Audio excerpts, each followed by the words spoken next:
Good morning. Good morning. Good morning. Good morning. Good morning. Good morning, my neighbor. Good morning to life.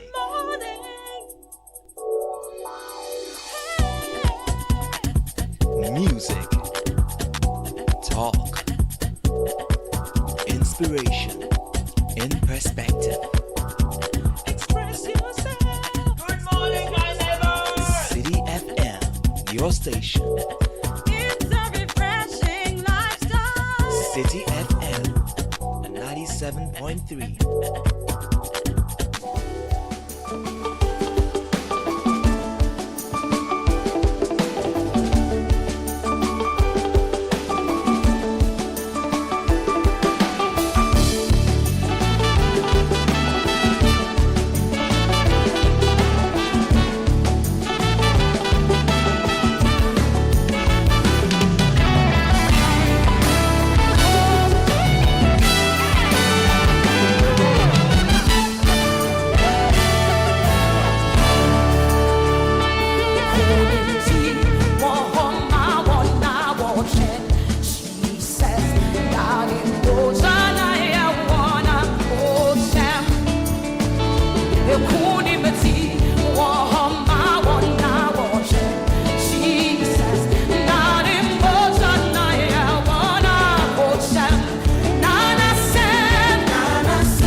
Breakfast Show.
Thanks be to God who always gives us the victory through Christ Jesus and make us known through us the scent and the savor of victory.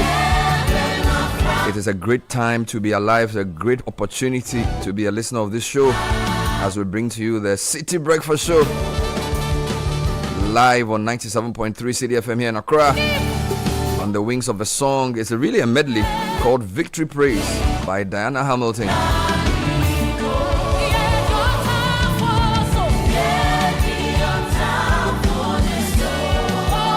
What have you overcome recently? These are the marks of maturity. Every true soldier is defined by his scars, battle scars, making you ready for the next level. And so we are victorious in Christ Jesus. There are many things that oppose our advancement, ignorance being one of them. There's a dark world of ignorance, and we shed light. It says, you are the light of the world, and the light shines in the darkness, and the darkness could not overcome it. So what's the message for the morning? Let your light shine before men, that they may see your good works and glorify your Father who is in heaven. So the purpose of light is to make darkness irrelevant. So arise, shine, for your light has come, and the glory of the Lord is rising upon you. Use the power of knowledge, enlightenment, wisdom, excellence to chase away the fruits of ignorance, darkness, backwardness, disease, and death. So every morning we shed light on the important issues using the collective wisdom of the town square, the public square, the agora.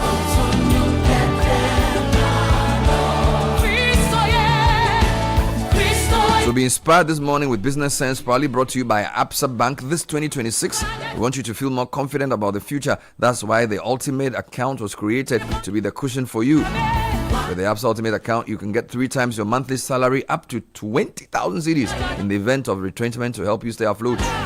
Move with confidence this year. Open an Absa Ultimate account today. Your story matters, Absa. Starting off the show with a news review segment with Zonda Tech. From heavy-duty trucks powered by Sinotrack to premium SUVs and pickups from Great Wall Motors and Cherry. Welcome to Zonda Tech Ghana Limited, your one-stop automobile shop and proud operator of an impressive array of assembly plants in Ghana. We also have dependable light-duty trucks by Forland and world-class construction equipment from Shantui and the Sunny Group. Zonda Tech delivers topmost quality assembled here in Ghana. Choose locally assembled. Choose Zonda. And the segment is also supported by Fidelity Bank. Switch to us today and enjoy amazing benefits like lower interest rates, higher loan amounts, and personalized financial support. A smile that truly lasts. It's time to switch and smile with 0800 003355 or go to fidelitybank.com.gh or connect with us on our social media at FidelityBankGH. It's live, it's interactive. Get in touch 053 998 6996.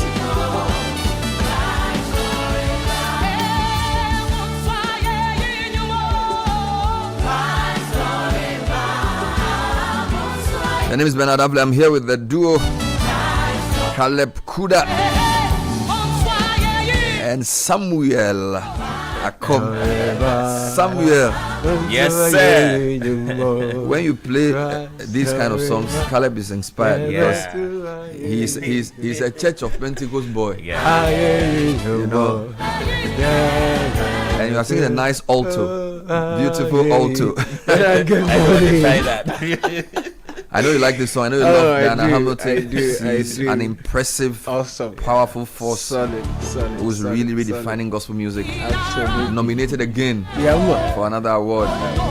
Keep going higher, Diana Hamilton. Should I let the song play? Thank you.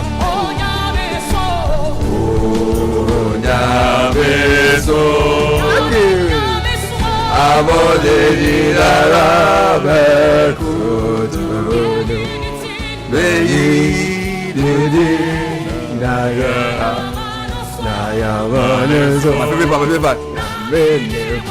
Were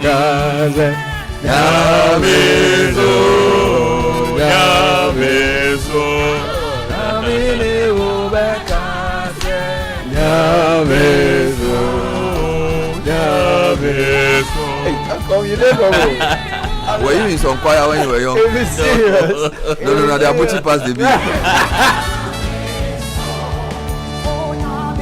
And indeed, on the wings of that song, we say good morning to all of you. Be inspired, be motivated, that your voice also counts. All right, so what are the newspapers saying, gentlemen?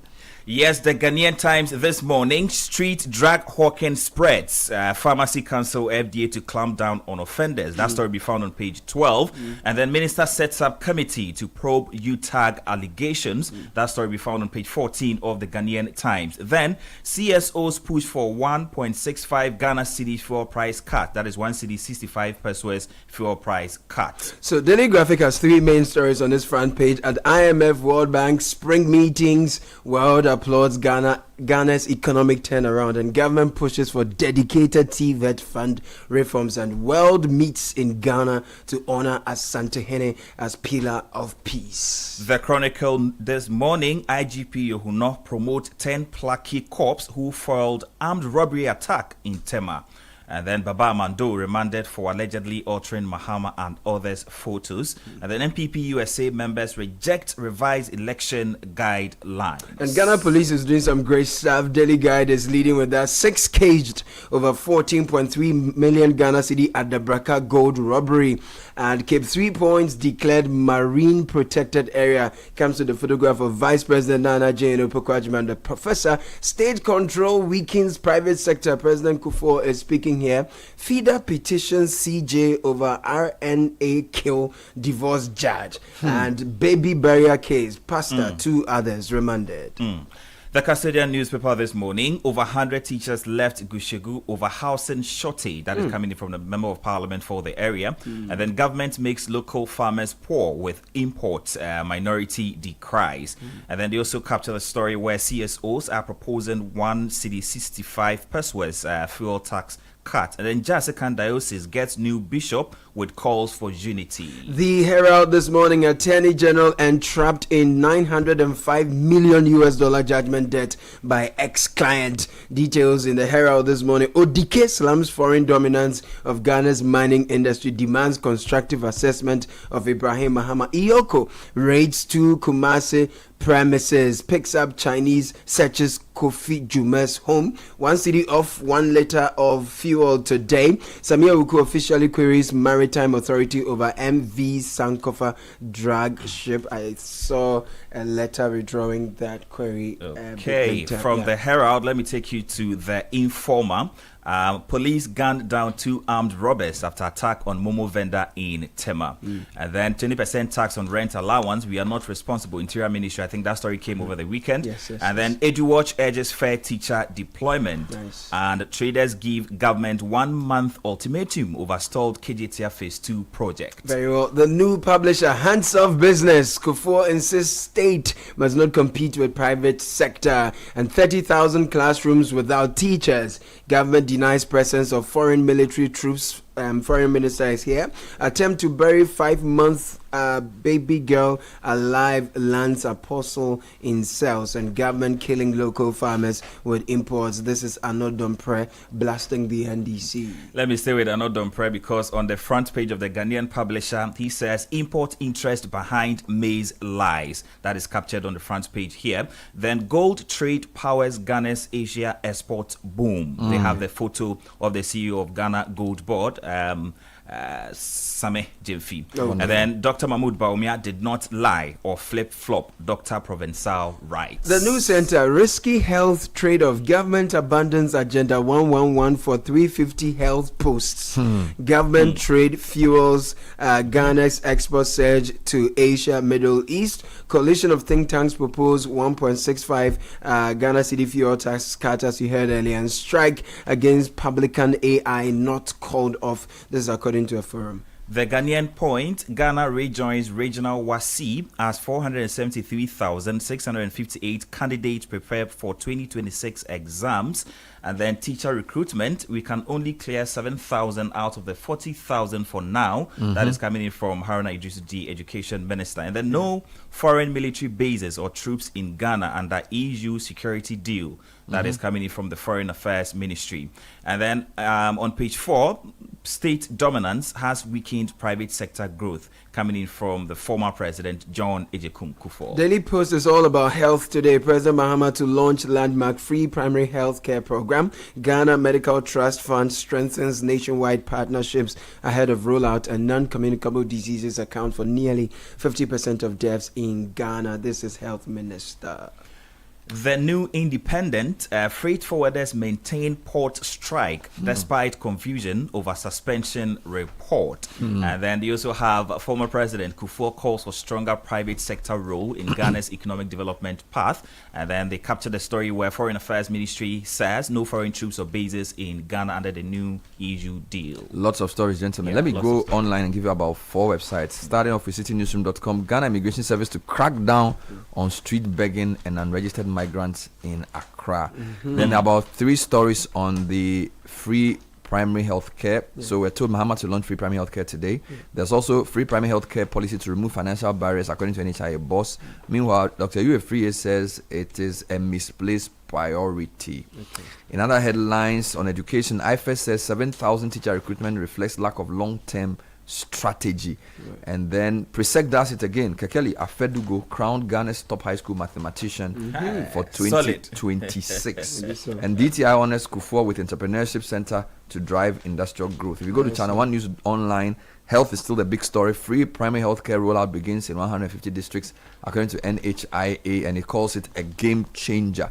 And then transformer upgrades, power cuts are necessary. Bear with us. This is the Minister for Power, John Jinapo. Meanwhile, in other headlines, Baba Amando remanded an attempt to stifle opposition according to Ahiagba, and Ioko rates home of former Gihok boss Kofi Juma. My Joy Online is leading with Energy Minister Jinapo likely to suspend some fuel margins today. And then according to one Professor Pepra, 20% cut is fair, 40% is dangerous. So Professor Pepra is reacting to the CSO's demand for a 1 CD 65% price cut. We'll come to that shortly. Meanwhile, unpaid teachers are threatening massive protests today. That's also my Joy Online. Now, the big story globally is that Trump says talks could resume this week, but they've closed or they've prevented movement of any vessel on the Strait of Hormuz. So, if, for example, we go to Al Jazeera, Trump says war is very close to over. U.S. claims all Iranian sea trade has been halted.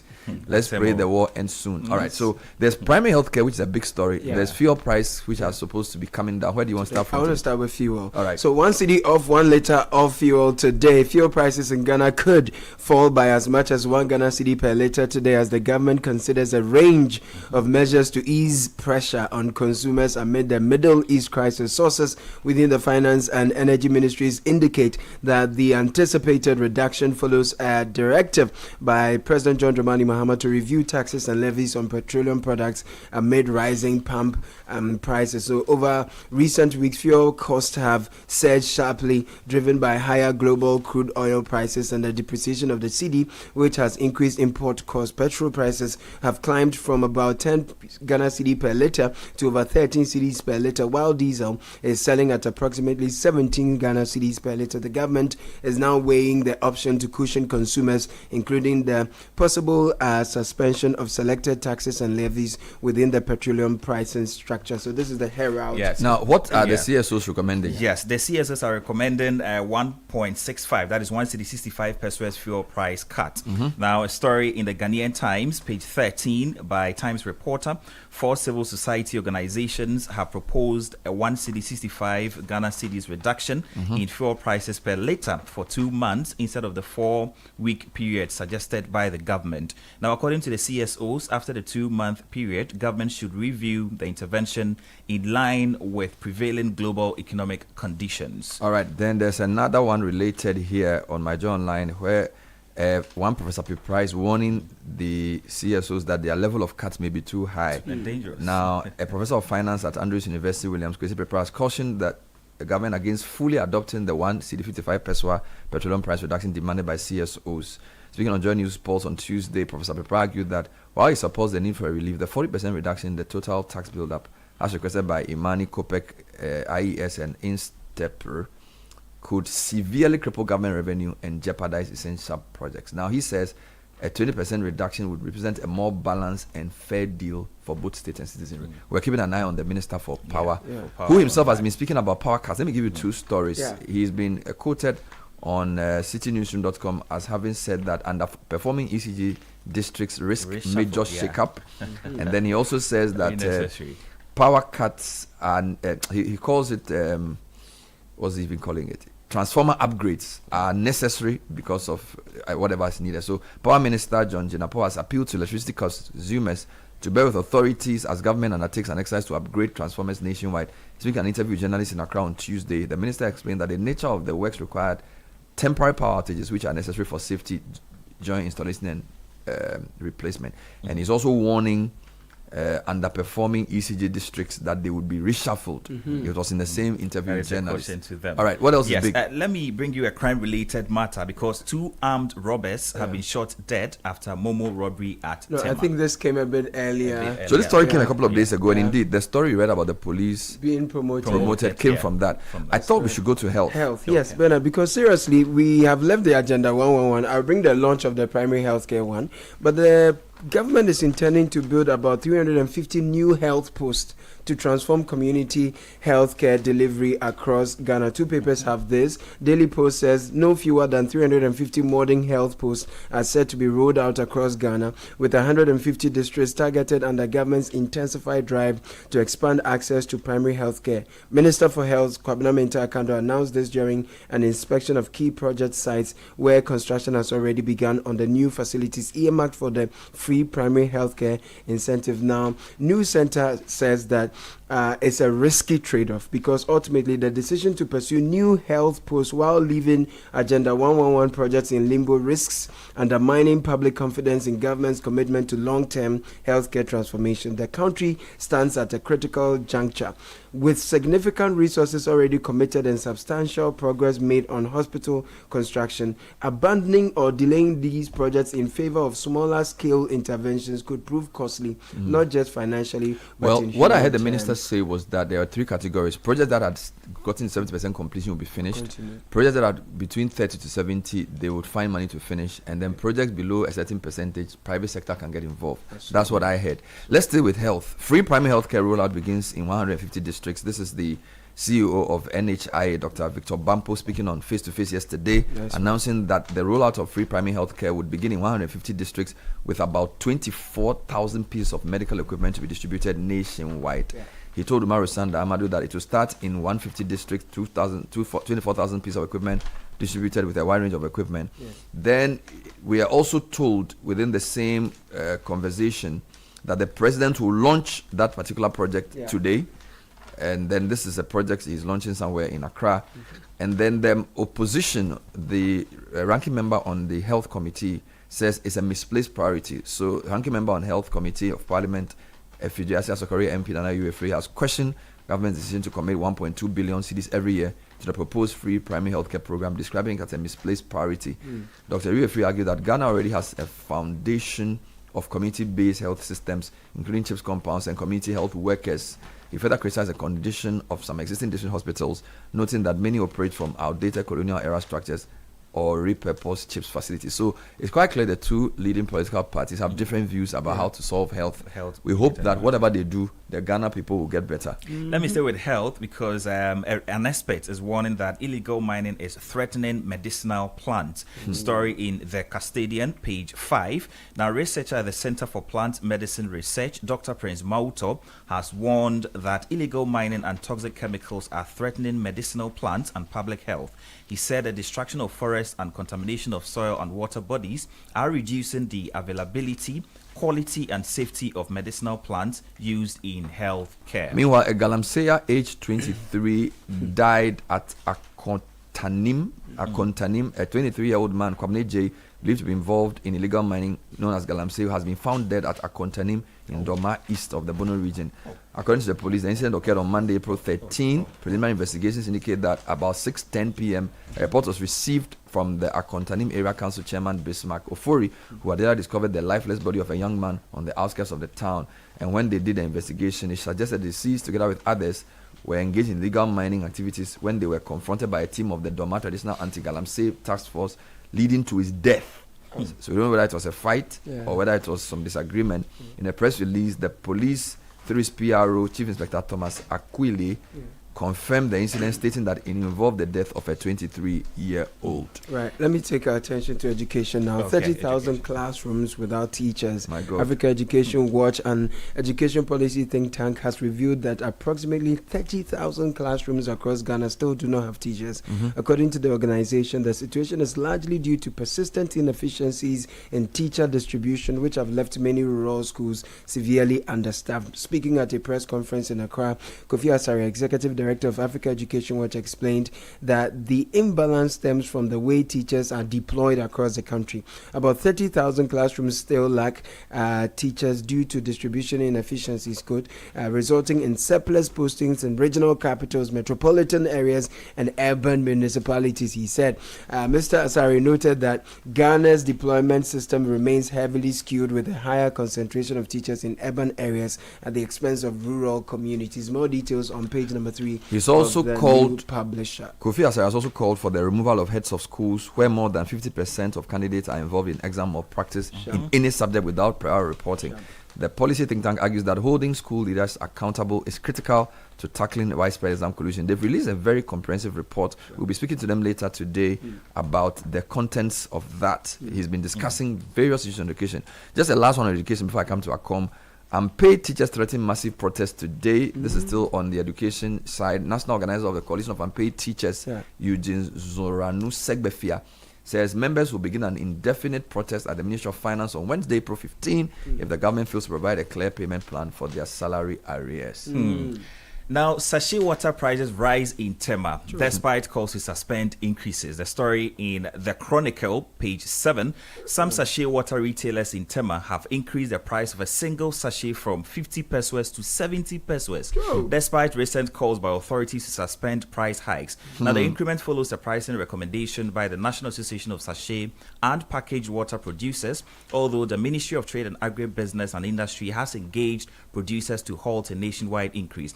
Some retailers, however, have already begun adjusting prices to protect their profit margins. Still on prices and things, the High Street Journal has a very interesting story on the price of air tickets. And the headline says, "Priced out of the skies, how taxes, low competition and policy gaps are driving up airfares in Ghana." So while sachet water is a good, which is like for the very low end, flying across the country may be for the high people. So it's a very interesting conversation.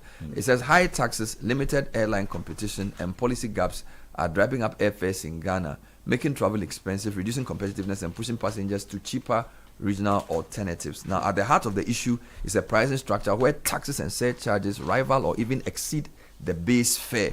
A review ticket from Accra to New York shows a base fare of $669, while additional charges and taxes push the total to over $1,335, almost double. This means that more than half of the total cost is not the airline fare, but regulatory and service-related add-ons. These include Ghana passenger service charge of $100, aviation safety and security charges, and a relatively new airport infrastructure development levy, also pegged at $100. This structure is not unique to one route. Industry comparisons show that travelers flying from Ghana consistently pay more than those departing from neighboring countries such as Togo or Nigeria for similar routes using the same airlines. For instance, a round trip from Lome to New York can cost about $969, significantly lower than a comparable trip from Accra, which exceeds $1,300. So almost, $350 more for Accra. A broader comparison of international routes further underscores the cost disparity and positions Ghana at the higher end of the pricing spectrum in West Africa.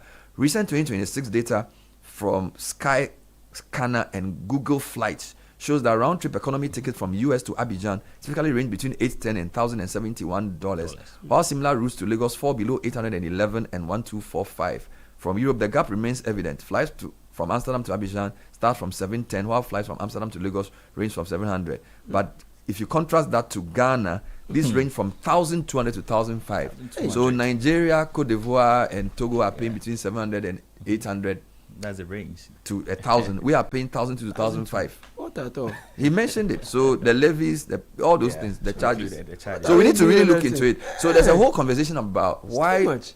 the macro figures on the economy seem to be going well, Yeah. but certain specific things are very Just expensive. Air flights same and or those kind of going things. up. We must get into that. Final stories from you. Final story from me. Yes, I will take you to the please, Ashanti region, where Kumasi traders are threatening demonstration against KJTF Phase 2 delay. A story in The Chronicle, page 7, by Sebastian Alfriku in Kumasi. Now, the combined Kumasi Central Markets Traders Union have issued an ultimatum to the government to resume work on the stalled KJTF Phase 2 project by the end of May this year, or face a mass demonstration in protest against the delay. Yeah, so that's basically the so story. Iyoko raids 2 Kumasi premises. That of Maxwell Kofi Jumo is here. Juma, thank you, is in the Herald newspaper. But there's a story that excites me. Government pushes for dedicated TVET funding and reforms. Diana Mensah writes for the Daily Graphic on page 13 that the government is taking concrete steps to establish a dedicated technical vocational education training TVET fund to ensure sustainable financing for the sector. The Deputy Minister of Education, Dr. Clement Apak, has said we've Stay seen, with that paper. Yeah. Turn it back. No, Yeah. no, the page were open. Okay. Just turn it. Turn it this No, no. way. Let me show you something. Okay, this There's way. a story that I'm looking at. Uh-huh. Revamp Ayalolo BRT for 24-hour Yes, service. yes, So this yes, is graphic page 20. Yeah. Local government minister is charging the GAPTI Council to ensure the revamping of the Ayalolo bus rapid transport service for effective urban traffic management. Now, the minister is Ahmed Ibrahim. He also directed the council to take immediate steps to reclaim all properties of GAPTI in private lands and put them to beneficial use. In giving a directive, the minister stressed that effective transport governance was a prerequisite for efficient mobility and city management and must be prioritized. Remember when we discussed urban mobility? Yeah. Initially, the heat was on the transport ministry. It was later revealed that this particular service is under local government minister. The minister says, in times we find ourselves in, efficient management of transport in the city is one of the most pressing needs of the government. Transport is a function of inflation and growth. So if you are a country and you are joking with that sector, you will be in trouble. Now, he made this call when he inaugurated the 34-member council, which is the reconstituted council of the Greater Accra Passenger Transport Executive. And there are 34 members. I really hope they will work. Members of the council were drawn from ministers of local government, finance, transport, all 29 metropolitan, municipal, and chief executives in the Greater Accra region, and reps from GAPTI, Greater Accra Regional Coordinating Council, Department of Urban Roads, and MTTD.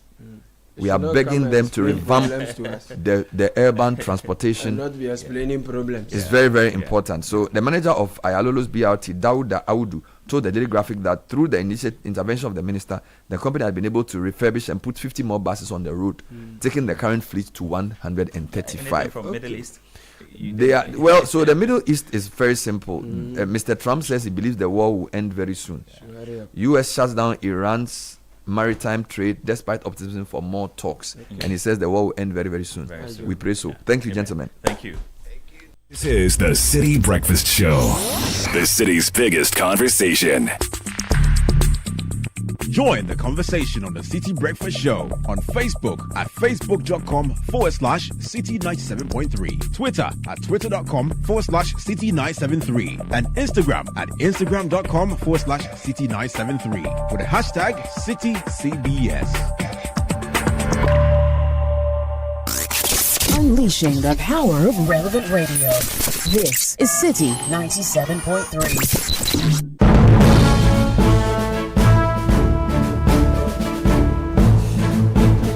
Fast approaching 7 o'clock. And who is here? Shika Caesar with the City Business News. Good morning, Na. Good morning, Mr. Ablay. Hello and welcome to the breakfast edition of the City Business News, proudly brought to you by MTN and EcoBank. Coming up, Ghana targets energy reforms as World Bank backs recovery efforts, and United Arab Emirates and India lead Ghana's export market. Also coming up, state dominance weakening entrepreneurship foundations. This is according to ex-President John Ejikumpufo.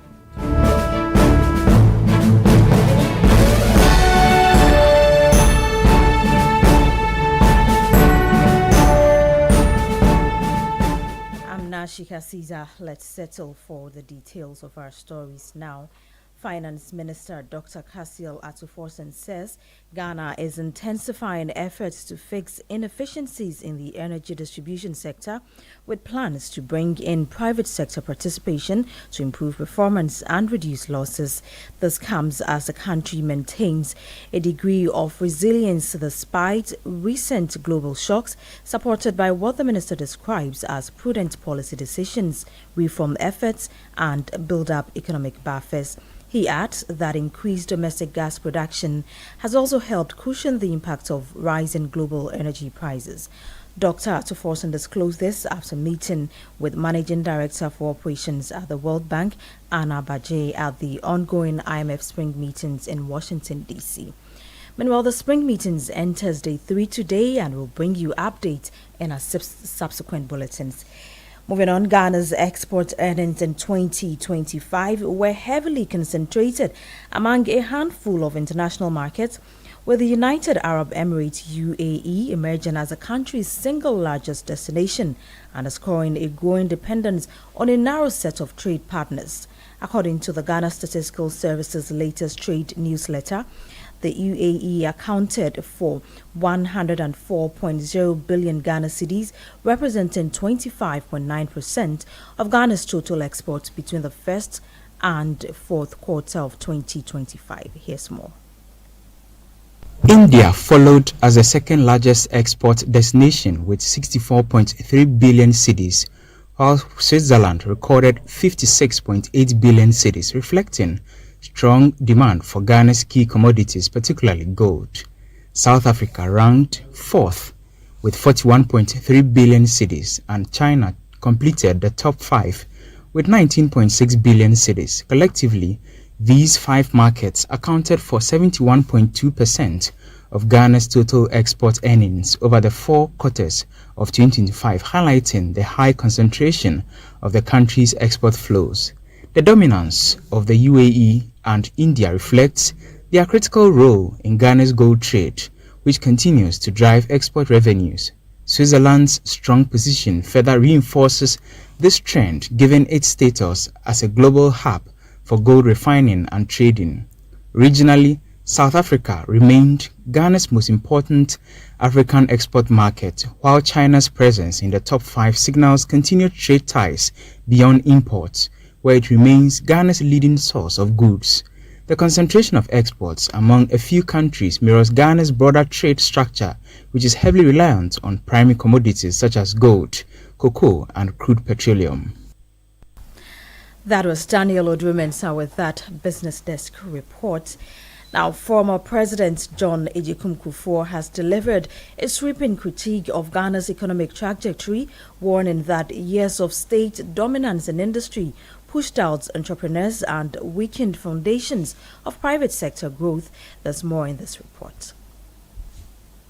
The private sector has been touted as the engine of growth. Speaking at the inaugural Legacy Dialogue series in Accra, organized by the Design and Technology Institute, former President John Ejikun Kufuor noted that Ghana's post-independence model systematically sidelined private initiative. From independence till the time I got the opportunity to become president of our nation, the private sector hadn't been given opportunity at all.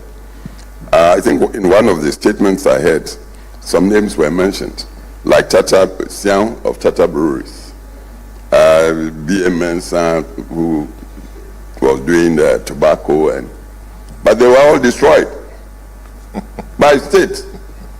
Or the same state? The same state, because it seems like the state hadn't appreciated the necessity for the private sector venture to cooperate with the state to generate the wealth. For her part, the founder and president of the Design and Technology Institute, Constance Swanika, expressed concern over Ghana's growing youth unemployment crisis, which she says is a structural failure of the economy. While the working age population has expanded by nearly 2.7 million between 2012 and 2023, employment grew by only 25,000. This is not a gap. This is a structural failure and it falls heavily on our youth. Ghana must create 300,000 young jobs every year to absorb these entering the working age. That figure has not changed in a decade. And what we must change is our response. While we invest in young entrepreneurs, equip them with practical skills, connect them with mentorship and capital, and give them the freedom to fail and rebuild, we are not merely solving unemployment, we're building an economy.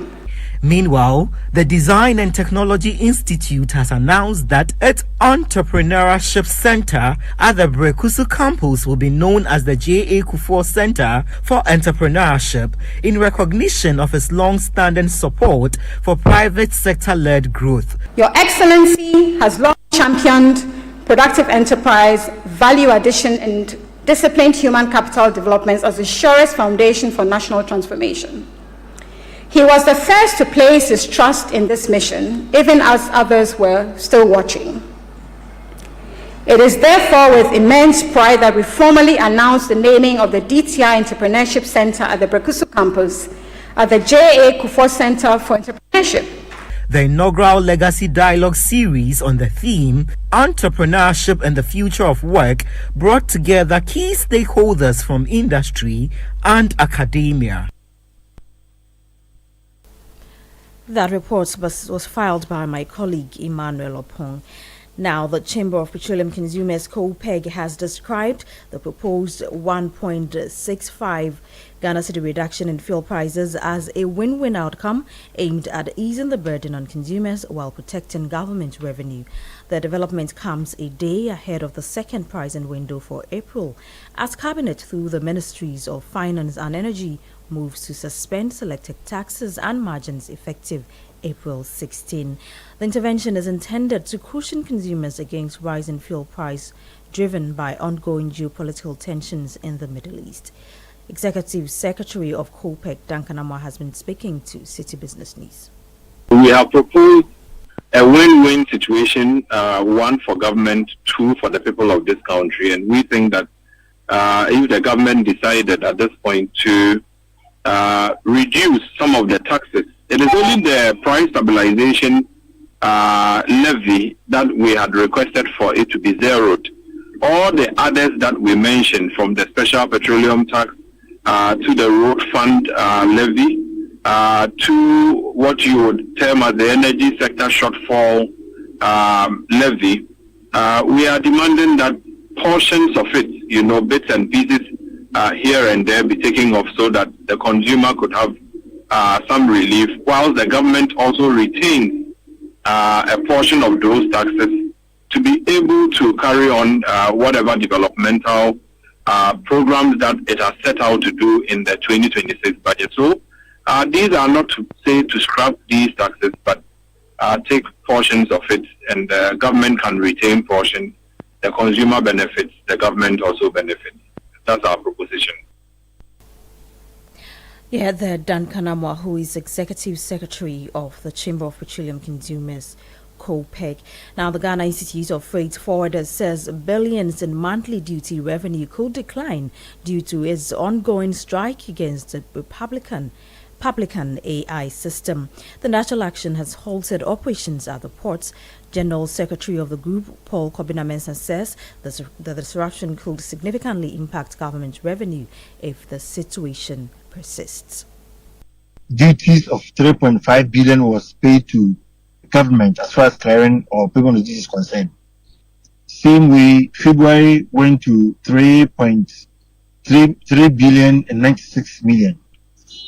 March, they got 3.2 billion. So it's obvious that some traders can pay, the duty online or outside the port area, but it cannot be compared to the day that the port community is so busy working and paying the taxes.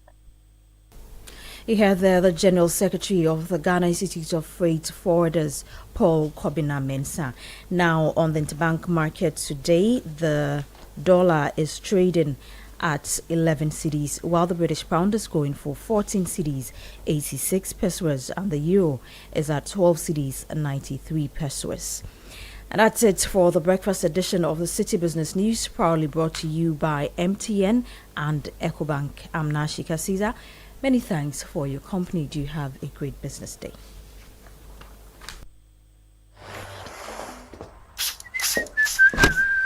Charlie, trim I'm nice. I get some serious meeting. Allah, motion. But Charlie, no credit today. Oh, but you relax. Momo day. Hey, what funny. Yes, so I borrow small, sort myself out, I pay back. We move. Spot there. Ah, Charlie, you sure say you dey pay back? Yes, so that anytime somebody else they need them, Momo day. Be like I for can't borrow some more. Hey, you this boy. Don't go there and disgrace yourself. Allah motion.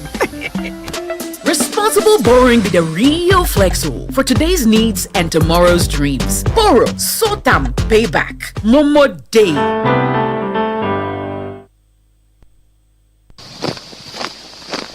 Kuma has always dreamt of commanding his own military forces. Attention! Eyes right, stand at ease. Because that dream is still a vision in progress, he spends his time commanding his money with the EcoBank mobile app. Operation Supplier Payment. Dispatch 1,000 units of currency from Accra to Benin. Move! Move! Sometimes he wants a little extra control so that he can buy only what he needs. Command Center mobile app. Activate virtual card protocol and initiate payments for sneakers and t-shirts. Abort mission for leather coat payment. Even when the general is fast asleep, his standing order marches out to sort his bills. With the EcoBank mobile app, you can command your money to make safe transactions in Ghana and across 33 African countries. Download the EcoBank mobile app on the Play or App Store today. By the left, about turn. EcoBank, the Pan-African Bank. EcoBank will never call or send an SMS asking for your PIN, OTP, bank card, or Ghana card details. This is the City Breakfast Show, the city's biggest conversation. L to the L to the L to the L. Hey. 7:12. Nashika Caesar brought us the breakfast edition of the City Business News. That's sponsored by MTN. If your money is controlling you, now it's time to take charge. The EcoBank mobile app gives you the power to command your money, transact across 33 African countries and anywhere in the world. Command your money, make water, electricity, school fees payments, bank and mobile money transfers, create virtual cards to buy only what you need and more. So, Money Commander, download the EcoBank mobile app now on the App Store or Play Store and command your money. Command also means paying attention to details. We do not request for your PIN, your OTP, your bank card or Ghana card details. 0800 003225 is the number to call when you're in doubt. EcoBank is the Pan-African Bank. Now, have you gotten Polytank Sumo Super yet? If not, save up to 10% of the premium multiple layer Sumo Super Tank from now till the end of the season. It's built with advanced multi-layer technology and reinforced for superior durability. So walk into any of our Polytank outlets today, ask for Sumo Super, save over 1,000 cedis. Polytank is always the best. We do not request for Momo payments online. Edwin Kofi is here. He's got you on Kickoff, and that's brought to you by Lesheho. Lesheho Savings and Loans has great news just for you. Fala season is on from now to the end of the month. Our interest rates have been dropped further just for you. So apply for a loan today to sort out all your needs at the best rates on the market. WhatsApp or call now on 02700 40799. Always remember terms and conditions apply. Lesheho, let's improve life. Just before Edwin comes in, if you're tired of the Accra hustle and traffic, take a quick escape to the cool, peaceful mountains of Ebri at Beposo Wellness Resort. Whether it's for business, a weekend break, or pure relaxation, Beposo gives you calm, comfort, and fresh mountain air. Perfect place to rest and reset. It's only 30 minutes drive from Accra. Visit once and you never want to leave. 0200 55 7699. Call us now. Visit beposoresort.com online to book today. Beposo Wellness Resort, peace lives here. Ladies and gentlemen, Edwin Kofi has got you on Kickoff today. This is the City Breakfast Show, the city's biggest conversation.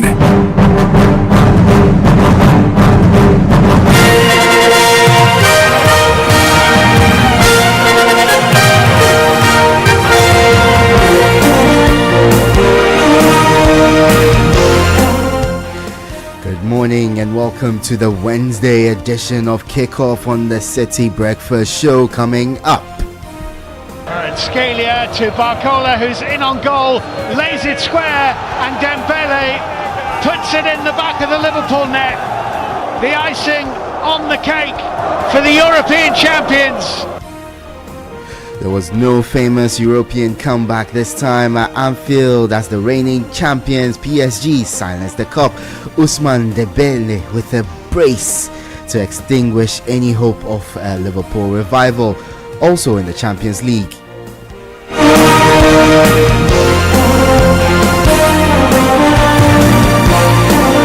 It was a vital touch in the end. Simeone wants it all over. It is. And though they're beaten on the night, 2-1 by Barcelona. a victory for Barcelona on the night, but they also crashed out of the UEFA Champions League as Atletico's first leg lead proved just to be enough this time. We'll bring you updates from the Champions League and also from the local scene, and it's 57 days to the World Cup. You're welcome to Kickoff, which is brought to you by Politangana and Lesheho. Let's improve life.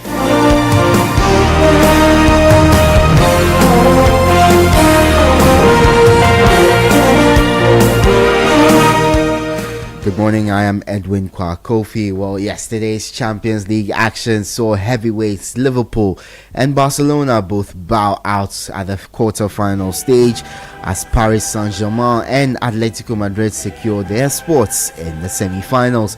For Liverpool, it was particularly painful as despite their efforts to mount a comeback, PSG's defense held firm. Ousmane Dembele proved to be the difference maker, with a Ballon d'Or winner striking twice in the second half to ensure the French side advanced comfortably on aggregate. For PSG head coach Luis Enrique, this match was intense even for him. What I can say is it was an intense match between two teams who played really good football, and it's an honor to play here at Anfield against that Liverpool, the Arne Slot. And I have to say, first half it was more for us because I think we controlled the match and we could create a few chances. Second half it was a different history. We suffered a lot, they pressed that high, they took a lot of risk, and it was difficult, but we could overcome their pressure 2 times and score 2 goals. That was PSG boss Luis Enrique. Meanwhile, Captain Marquinhos believes PSG are better equipped to defend their title this season thanks to the experience within the squad. I think it's better. I think what we did last year gave us a lot of experience to arrive in that moment, and we know what we need to do here. The moments, the difficulty we will be having this game. I think this is give a lot of experience, and I think the team will have a lot of motivation to do even more this year. Mr. Luis Enrique brings us that philosophy and that this feeling about we want always more and have motivation for always more. We won last year and he still bringing us more, motivating more. This is what PSG is now from here. And the voice of PSG captain Marquinhos. For Liverpool head coach Arne Slot. Let's hear from him after the game. Our regrets. I think we got the performance we wanted, but unfortunately we couldn't score the first goal. I think we were multiple times close to scoring a goal, but as so many times this season, we haven't been able to score from the chances we had, which is a pity because you felt how great Anfield was tonight and add a goal to that, and but okay. Over 2 games, again I have to say Paris Saint-Germain deserved to go to the next round. That was Under Pressure, Liverpool boss on a slot. Let's head to Spain, where Barcelona's early blitz at the Wanda Metropolitano briefly leveled the aggregate score, but Ademola Lookman restored Atletico's lead before half-time. Barcelona's comeback attempt was hampered even further when Eric Garcia received a red card in the 79th minute. For Barca head coach Hansi Flick, his side simply wasn't lucky enough. When you see both matches also in Barcelona, we had a lot of chances, and today also, so we have to score the goals. It's like that, and I will not say about referees about these things. I think we also just deserved it also that to stay in the next round, but we were not so lucky. That was Ademola Lookman, who scored for Atletico against Barcelona. Meanwhile, that was Hansi Flick rather, who's the head coach for Barcelona. Now let's listen to the goal scorer for Atletico, Ademola Lookman. Being there in them moments to make the final decision there, yeah, enjoying it a lot. So yeah, happy with that. Yeah. You jumped from the goal to celebrating the fact that you were in the semi-finals of the Champions League. What's the feeling? Yeah, no, we're very, very happy, of course.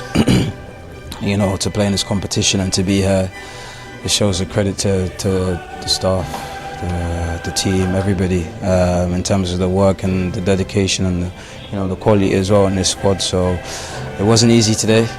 It wasn't easy, I think, but everybody dug in and everyone showed their hard work. That was Atletico Madrid goal scorer Ademola Lookman speaking in that interview. Now PSG and Atletico Madrid now advance to the final four. They await the winners of tonight's matches between Arsenal and Sporting Lisbon. Arsenal hold a 1-0 lead from that game, and Bayern Munich versus Real Madrid, with Bayern leading by 2-1. Back to Ghana, and Ace Sports journalist Godfred Akotobwafo has dismissed claims about the defensive style of new Black Stars head coach Carlos Queiroz. While Queiroz is widely known as a tactically disciplined coach who emphasizes defensive structure and low-risk football, Godfred Akotobwafo insists that perception may not fully apply to Ghana. Speaking to Citi Sports, he argues that the Black Stars possess far more attacking options than many of the teams Queiroz has previously managed, which could influence his approach. I hold a very different opinion to that he's too defensive. If I'm coach of Oman, I will play defensive football. If I'm coach of Iran, I will play defensive football. If I'm coach of Qatar, I will play defensive football, because the kind of material that you have will not allow you to be very offensive against better teams. You will get smashed. So the reputation as a defensive coach, I think, is well earned, but I also think it's based on the circumstances of taking jobs with teams where offensive materials are not necessarily available to him. Ghana, I think, has a lot more offensive material. It doesn't mean I don't expect the team to be defensive, but like I said, I expect the team to be just better organized than what we are normally used to. The voice of Ace Sports journalist Godfred Akotobwafo. To the Ghana Premier League, and the administrative manager of BBN Gold Stars, Joseph Otimenu, has called on other clubs to adopt his club's practice of arranging overnight stays for away matches involving journeys longer than 3 hours, stressing that it enhances player safety.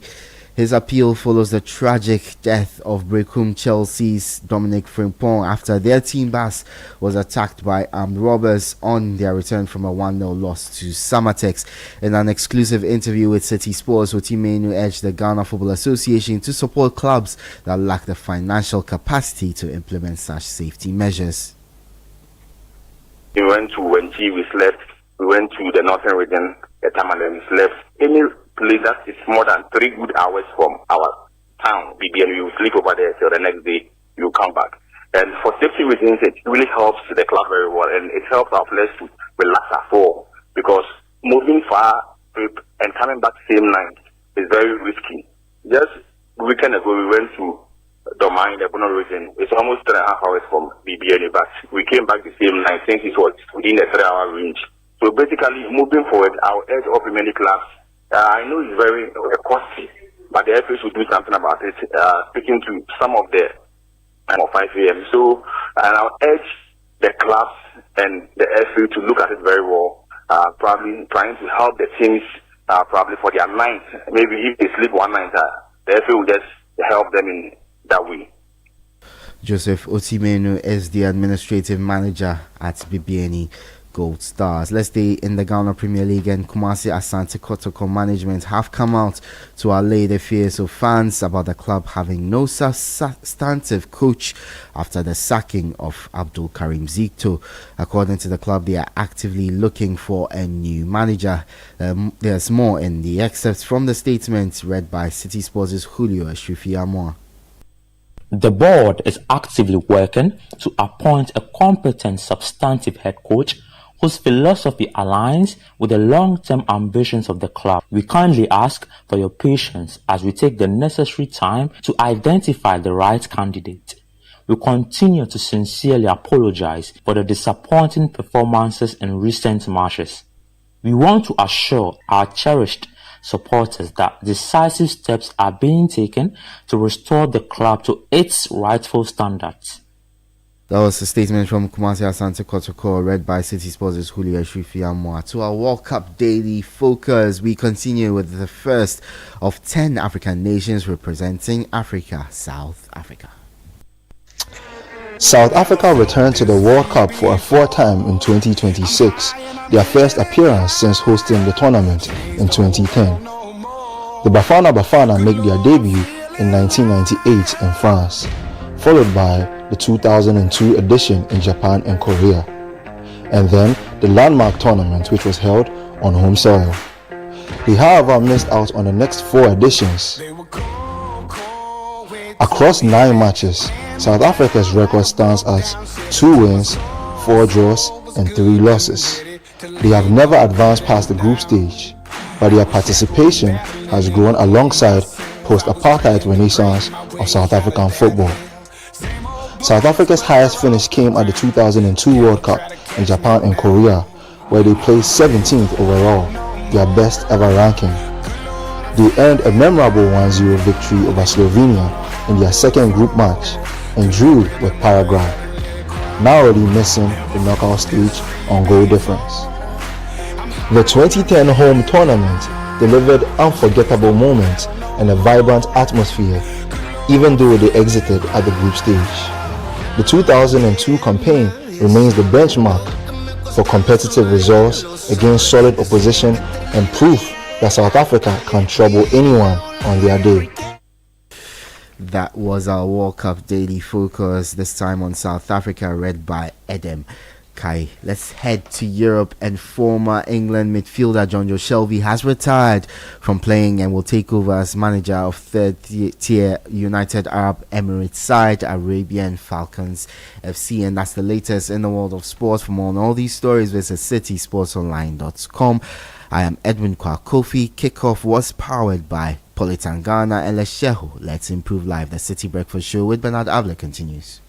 From now to the end of Ghana month, Polytank is celebrating with you. We are giving you over 1,000 Ghana cedis for free on our premium Sumo Super range of water tanks in celebration of Ghana. Sumo Super is designed to last, giving you peace of mind for your home, project or business. Don't miss this limited time offer. Visit any Polytank outlet today. Ask for Sumo Super and save over 1,000 Ghana cedis. Polytank, the original, always the best. Panono Ankasa. Beware, Polytank does not request for Momo online. Let's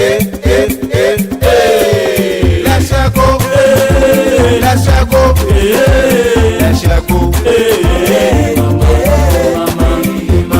If you need unique services, innovative financial solutions, we deliver on our promise, cause we are number one.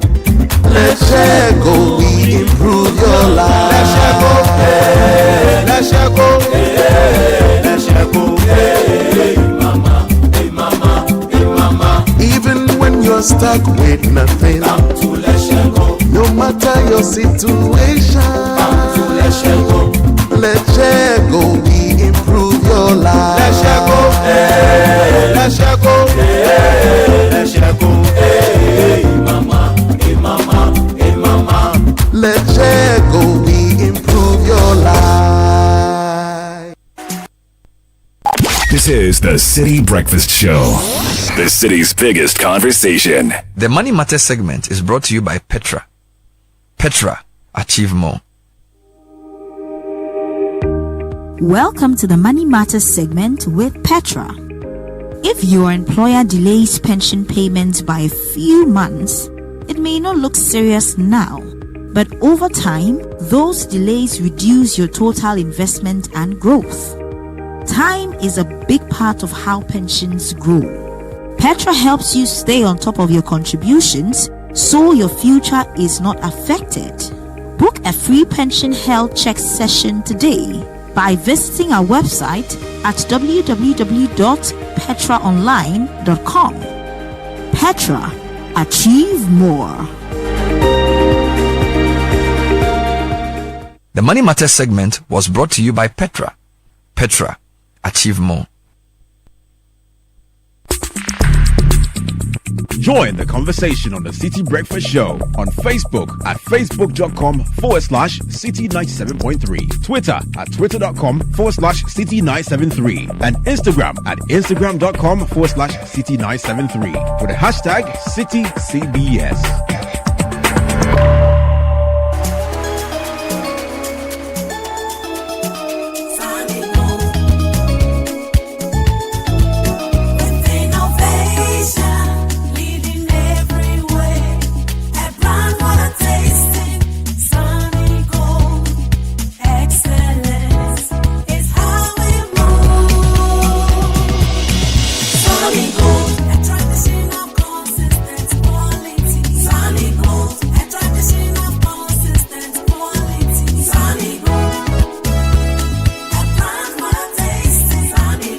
Sunny Gold Brown Sugar, available in a shop near you. Sunny Gold. What country? This advert is FDA approved. Welcome to Max Buy. Hey Jerry, this your phone. What is this? Babe, relax. Today is the day I turn water into wine. We're in the promised land. Max Buy is here to save us, okay? You're welcome to Max Buy, Ghana's #1 electronic retail store. How may I help you? You know, my queen deserves the best. Show me your top gadget here. At Max Buy, we've got it all. Mobile phones, smart TVs, air conditioners, kettles, microwaves, blenders, and more. Babe, imagine our anniversary selfie with this Techno Camon 30S. Everybody would think that we are Ghana's Jay-Z and Beyonce. Power couple, papa. Call us on 054-401-9552. With over 40 shops nationwide, flexible payment plan, online shopping, and home delivery. Your skin deserves the best care possible. Introducing Princess Premium Lotion, crafted with vitamin B3 for all your skin types. Choose from our 4 luxurious variants: Radiant Skin with cocoa butter and vitamin E, Skin Revitalization, enriched with aloe vera and vitamin E, Healthy Glow featuring lemon and vitamin E, plus SPF 15 sun protection, and Skin Rejuvenation with carrot oil and vitamin A. Take care of the future you with Princess Premium Lotion. Princess Premium Lotion is your perfect choice. Available now for your everyday skincare needs. The GC brand, it's all about you. This advert is FDA approved. Okay, I'll see you soon. Why, baby? Hey, my say, and my boyfriend, I could see about *959# when you phone so. Now we're really. Anita, I don't want doggy park. Oh, one so. I could see a answer about #1. Yeah, my dream now. And then there was so yummy show, Papa. Now me the toss me short, sexy dress, no. Now Mrs. Samiti. Now me yummy nails, no. So come on. Oh, no. Me fa uba. Make a do stand small 1-2 rounds. Me answer me dream ho. Now we tria. Hey, Nana so he for order. So Chinese any wine Papa B. And they mean this I check no. Hey, Anita. Na sa ni me when you hear TV bi no. I also say sound. No to prepared. Na me chilly esimu. I no go fit sweat like that. See fine girl. Hey, Anita. Jesus. Baby I want to know jina wa. Mr. Remember dial *959#. Oh, iPhone app akotoma ono. Na wan gase nya usika so ate. Sister, next time kati call no what? Dial *959# and I call 590mobile.com.gh. Not to be 590 mobile. Ed down some.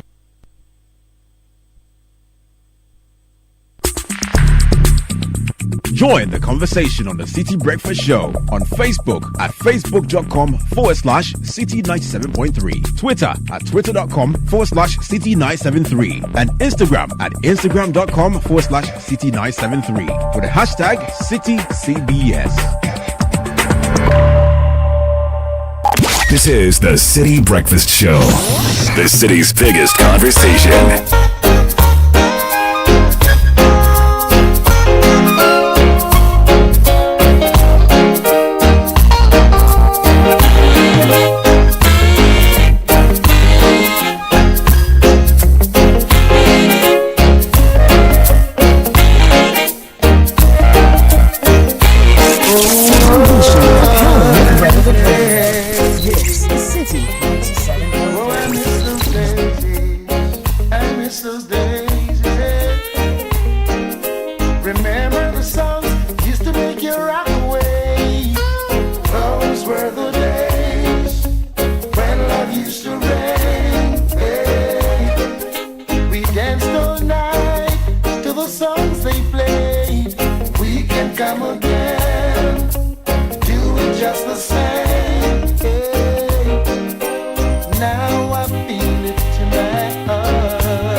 Is the 15th day of April, and this is 97.3 City FM. We have a big announcement to make this morning. We commissioned a search for people who were actively citizening, i.e., they were people who were contributing to the development of their communities in very unique ways. We call it the Channel 1 Community Legends. So we put out a call for people to nominate heroes in their communities using the power they had to make a difference. We've got quite a number of entries, and this morning we're going to unveil the top 10. We'll give you a brief synopsis of each of them, what they've been doing, and then we'll announce for you how you can follow these powerful stories on Channel 1 television. We dance all night till the songs they play. We can come again. We do it just the same. But I just wanted to send notice to Godfrey that Presec has done it again. Kekeli Afudego has been crowned Ghana's top school mathematician for 2026. So just to give you information. Why? Wait. Why did what? So Wayek has. Are you sure it is Wayek? Yeah. Check I know you. Check the thing. You know me. And when it comes to Presec, I don't trust him. He read the thing. When brilliance meets preparation, history is made. Mm-hmm. And once again, Presbyterian Boys Secondary School proves why it remains the gold standard of academic excellence in Ghana. This thing was written by your year group president. It was written by William Na, who works here. In a moment that has set the academics ablaze with excitement, Kekeli Afudego has been crowned Ghana's top high school mathematician for 2026. This is more than just a victory. It's a powerful statement. Hey. Excellence is intentional. Hey, William, now why are you? Come here. Cultivated. This was written. No, he knows. He knows under the influence of. He knows where he. No, he knows. Where he is. Where the boss works. Mathematics competition is at this level are not ordinary contests. Okay. They demand precision, speed, deep analytical thinking, and mental resilience. Across the country, the brightest young minds rise to the challenge, but only one emerges at the very top. This year, that honor belongs to Kekeli, whose performance reflects not just individual brilliance, but also the strength of a system that consistently produces winners. My God. And let's be honest, this triumph comes as no surprise. Come on. Presec has built a legacy that goes beyond the classroom. He wants to run away. Tie him here to sit and listen. Founded in 1938, yes, the institution has become synonymous with discipline, rigor, and dominance in academics, particularly in science and mathematics. From national platforms like the NSMQ to individual competitions of this caliber, Presec students have repeatedly demonstrated that excellence is their default setting. What makes Presec stand out is not luck, it is a culture where excellence is expected, not hoped for, a system that invests deeply in STEM education, constantly preparing students for the highest levels of competition.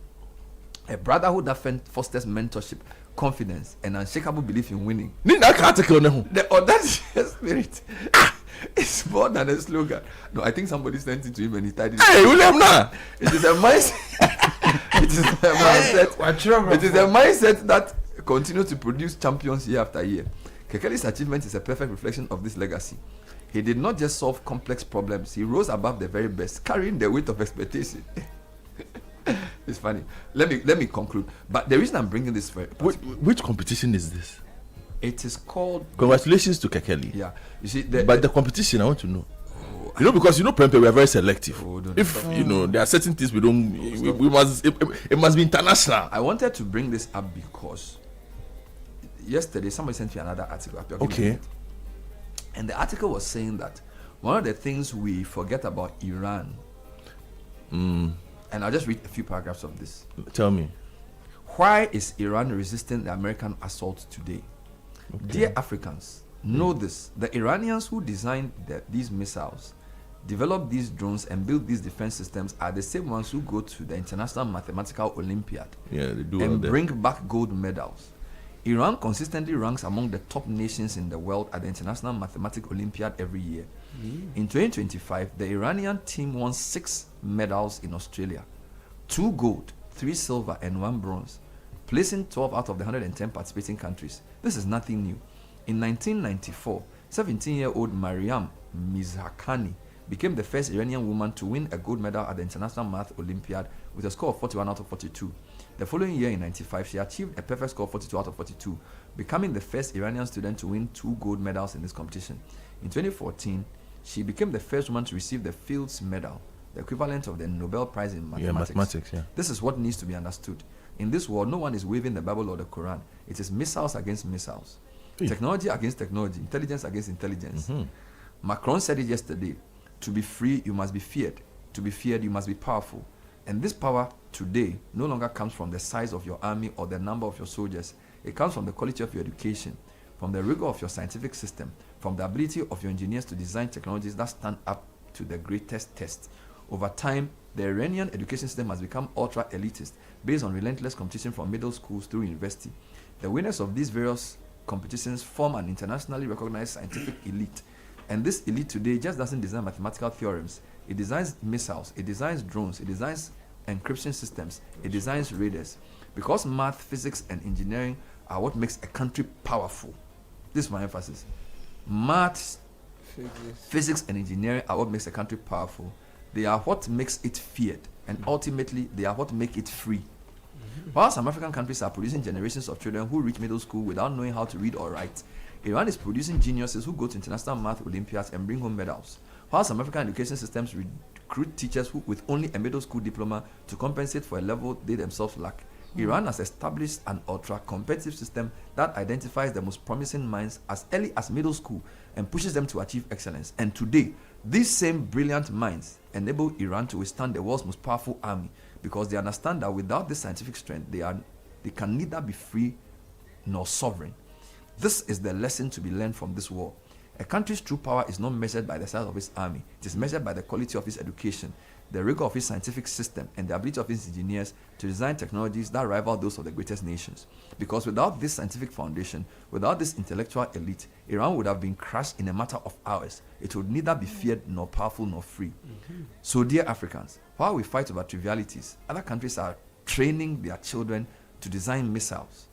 And the day Africa faces an existential threat, it will be neither prayers nor invocations nor speeches that will save it. It will be science, technology, intelligence, or nothing at all. This is something that was copied intentionally. That was really good. And again, congratulations to the young man. Outstanding achievement from him. It's not easy to do those things. But, just to touch on this before Apioko comes in. And Apioko, good morning. You look lovely. Good morning. Thank you very much. I love the earrings. Thank you. You have just 2 minutes, so hurry up. I need just 30 seconds. Last year I attended a graduation at a private school somewhere, not in the country, elite private school that focuses just on, they teach just science and math. Correct. So you have to write an exam to be admitted, and like games. Yes, so they check your grades out of your high school, and the cohorts graduation that I attended, they had 40 students. It was the third cohort that was graduating. Of the graduating class, the top 15, 9 were from Iran. 2. Hold on. The graduating class, yes. The top 15, yes. 9 were from Iran. 9 were from Iran. Is this an international space? Yes. Wow. 2 were from Bangladesh. No, 1 Sri Lanka, 1 Bangladesh. There were 3 Indians. Wow. In it as well. Then you had others. The rest of the world. The rest of the world in there. 1 Ghanaian. There was a Ghanaian? Yes, that's why I was there. In Anamiasi? There was a Ghanaian who was a young Ghanaian lady who was there. And I remember asking a family member of mine, how did these people even discover this school? Because where the school is, to even find the school. If you know. And the people, it's not like these are people who were born in that country. They had come from their country to attend the school. Then I found it really intriguing. So you're making there's a lot of focus in growing in that space, and it's something that we need to pay attention to. The other time there was a ranking of university R&D budgets. Very low. Very sad. Very sad. There was one university whose R&D, and they were ranked like 18th or 19th. Oh. Was around 500 and something million dollars. Just a university? Yes. It's more than the whole Ghana education budget. Yes. On research. How? R&D. Just research, not even salaries. Yeah, research. Yeah. And if you notice that a lot of the breakthroughs that move countries forward come from university labs. Yes. They don't come from commercial entities. It comes from university labs. Yes. That's what a lot of us want. That is why Duke's University, Johns Hopkins, Michigan, all MIT. That is why they have money. Exactly. Because there's a lot of money that is spent on doing those things. So I hear there's a national research fund that is being set up. That has been set up. I hope they see it through, because KNUST needs it, University of Ghana needs it. Noguchi is doing fantastic work, but it's always broke. They need the help. We need to agree that it is education that will save us. Oh, yes. And we need to take away petty politics from it, and we need to prioritize educating our people. And this education is not just academic, but also social and moral. Because the only way to develop is to develop the human resource. We'll come back to this point. And when you contrast that, Godfrey, to Kofi Asari's report, 15-page report on the state of education in the country, we have a lot of work to do. I was going to Kofi Asari later today on point of view, but I want to just say to Ghanaians that beyond bragging rights, we have to prioritize quality education. Transformational education. Very, what very the whole world important. is talking about. It's 11 minutes to 8. And Apioko Saramashong is ahead of programs production. Apioko, thanks for joining us. Thank you for having me, Bernard. Good morning. Good morning. The Channel 1 Community Legends. Tell me about the top 10. But what is it, by the way? All right. So just in a nutshell, we put out a call. What we're saying is that as a media house, we see so many stories, experience so many people, human beings, on a daily basis. Now, there are the high-flying, high-profile names that we encounter, but there are also the people who never get celebrated, and many of them are doing transformational work in their communities without funding from anywhere, without anyone awarding them. And so at the grassroots level, we are initiating this Channel One Community Legends Project campaign so that people can be inspired to be citizens of change, catalysts of change, agents of change. And so these top 10 people, these 10 people I'm about to announce, somewhere in December, late December 2025, we put out a call and asked people to submit entries for people who they felt were creating some kind of change in their communities and their societies, and who nobody knows about, but they feel need to be celebrated and supported to continue to do the work that they do. And so we receive hundreds from all over the country, all 16 regions, numerous districts, and so now we've gone through all of them, and there are 10 of them. From the whole country? The whole country. And these nominations were coming in from students, DCEs, people who have benefited from the work of these, all sorts of people, Ghanaians and non-Ghanaians. You'd be interested to know, nominated these people.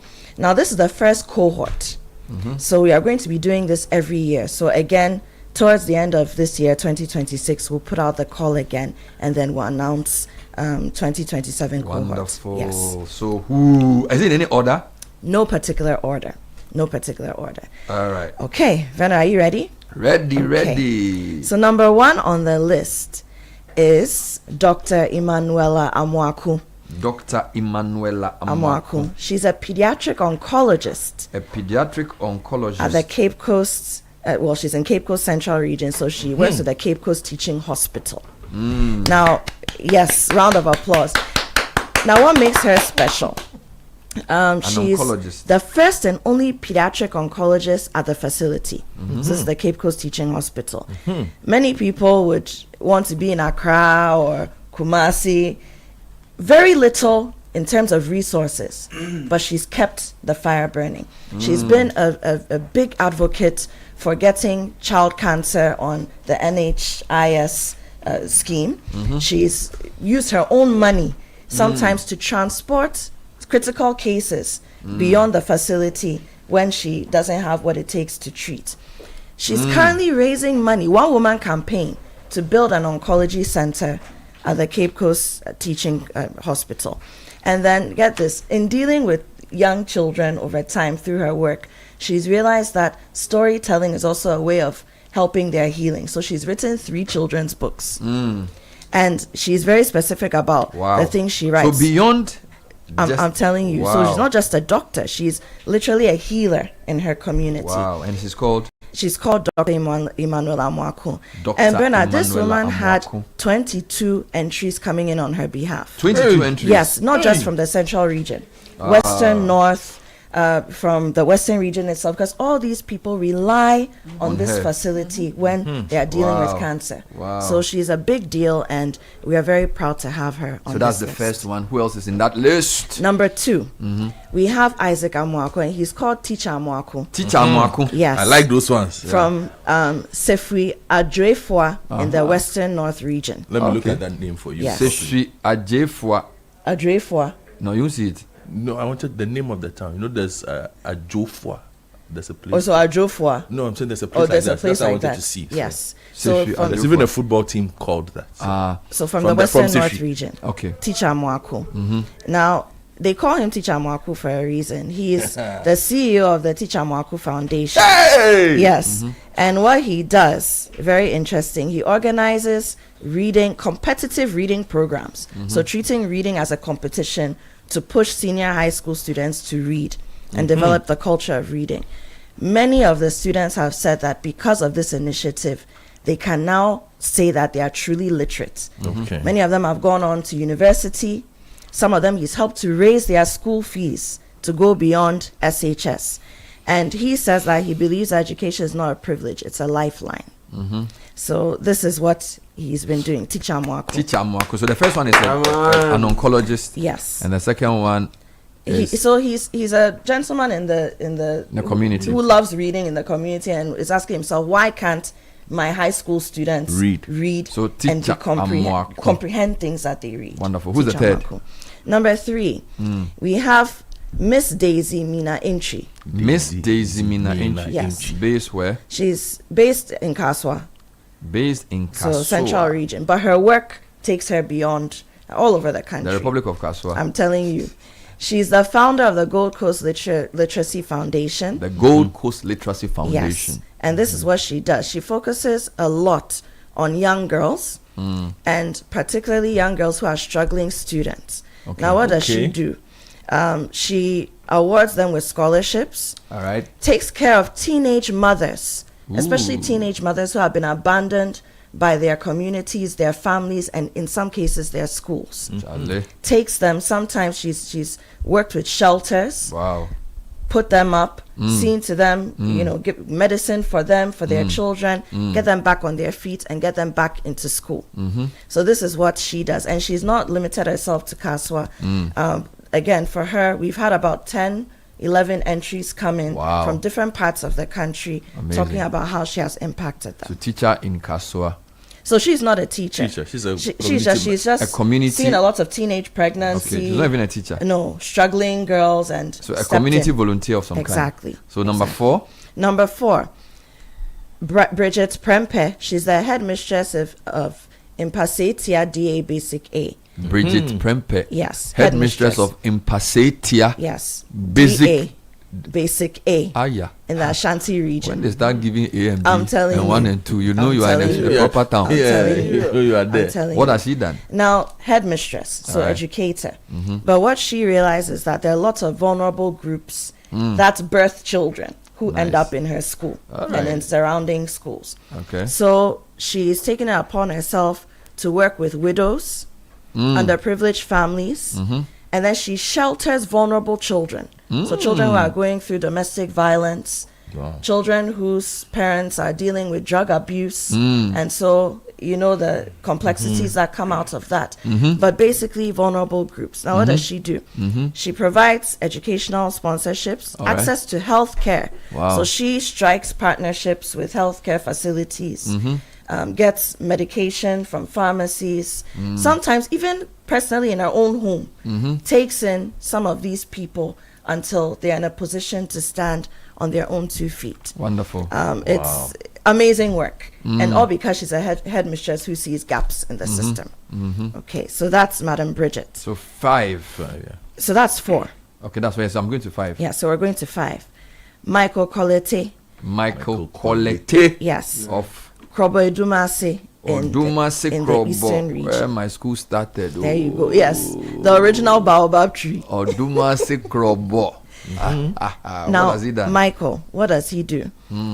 He's a teacher, but that's not all he does. He champions students with disabilities. All right. Okay. So he particularly seeks out children in the community who maybe for one reason or another have amputated limbs, bad eyesight, hard of hearing, whatever you term as a disability, including learning disabilities. Okay. So he's partnered with some, psychiatrists, people who can diagnose things like dyslexia, agoraphobia, autism, and then he takes them in and then gets the support that they need. In some cases, he's even facilitated getting these students into special schools where they can get the attention that they need. Wonderful. Now, beyond that, girls who miss school because they can't afford sanitary care. Okay. He steps in, sometimes personally providing sanitary hygiene products. In other cases, getting companies to come to the community and also supply. There are days, especially when we have World Menstrual Hygiene Day on the 28th of May.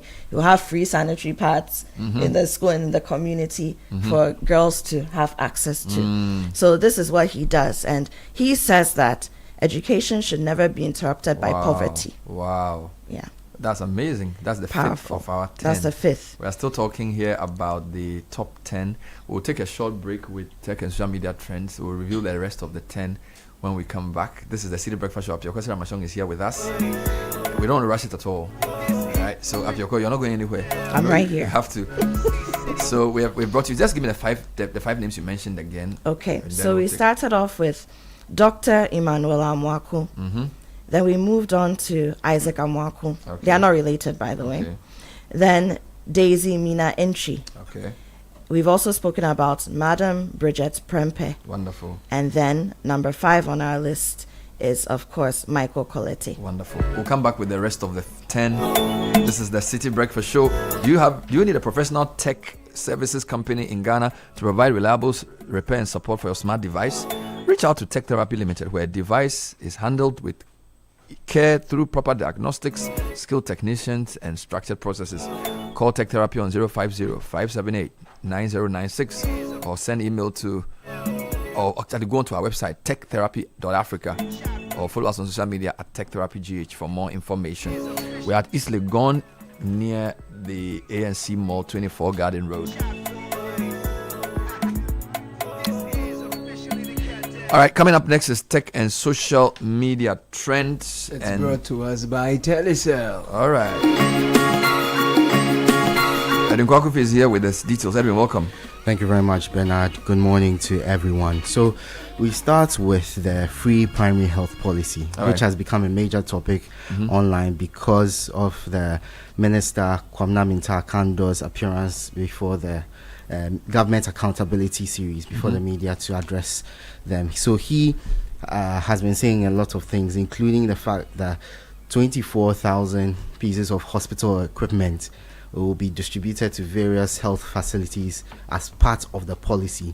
350 health posts will be put up in public spaces such as bus stations, market, schools, and other things to make basic health care accessible to all, including the 35% of Ghanaians who are not on the NHIS. So, yeah, that's a big deal for us. It's a big issue. But also, he made some statements that the NPP spent about 4.8 billion on Agenda 111 without any of them being operational as of now. Which so they are not finished. They are not finished. They are not complete. They are not in use. He says. So, which was a big outlay.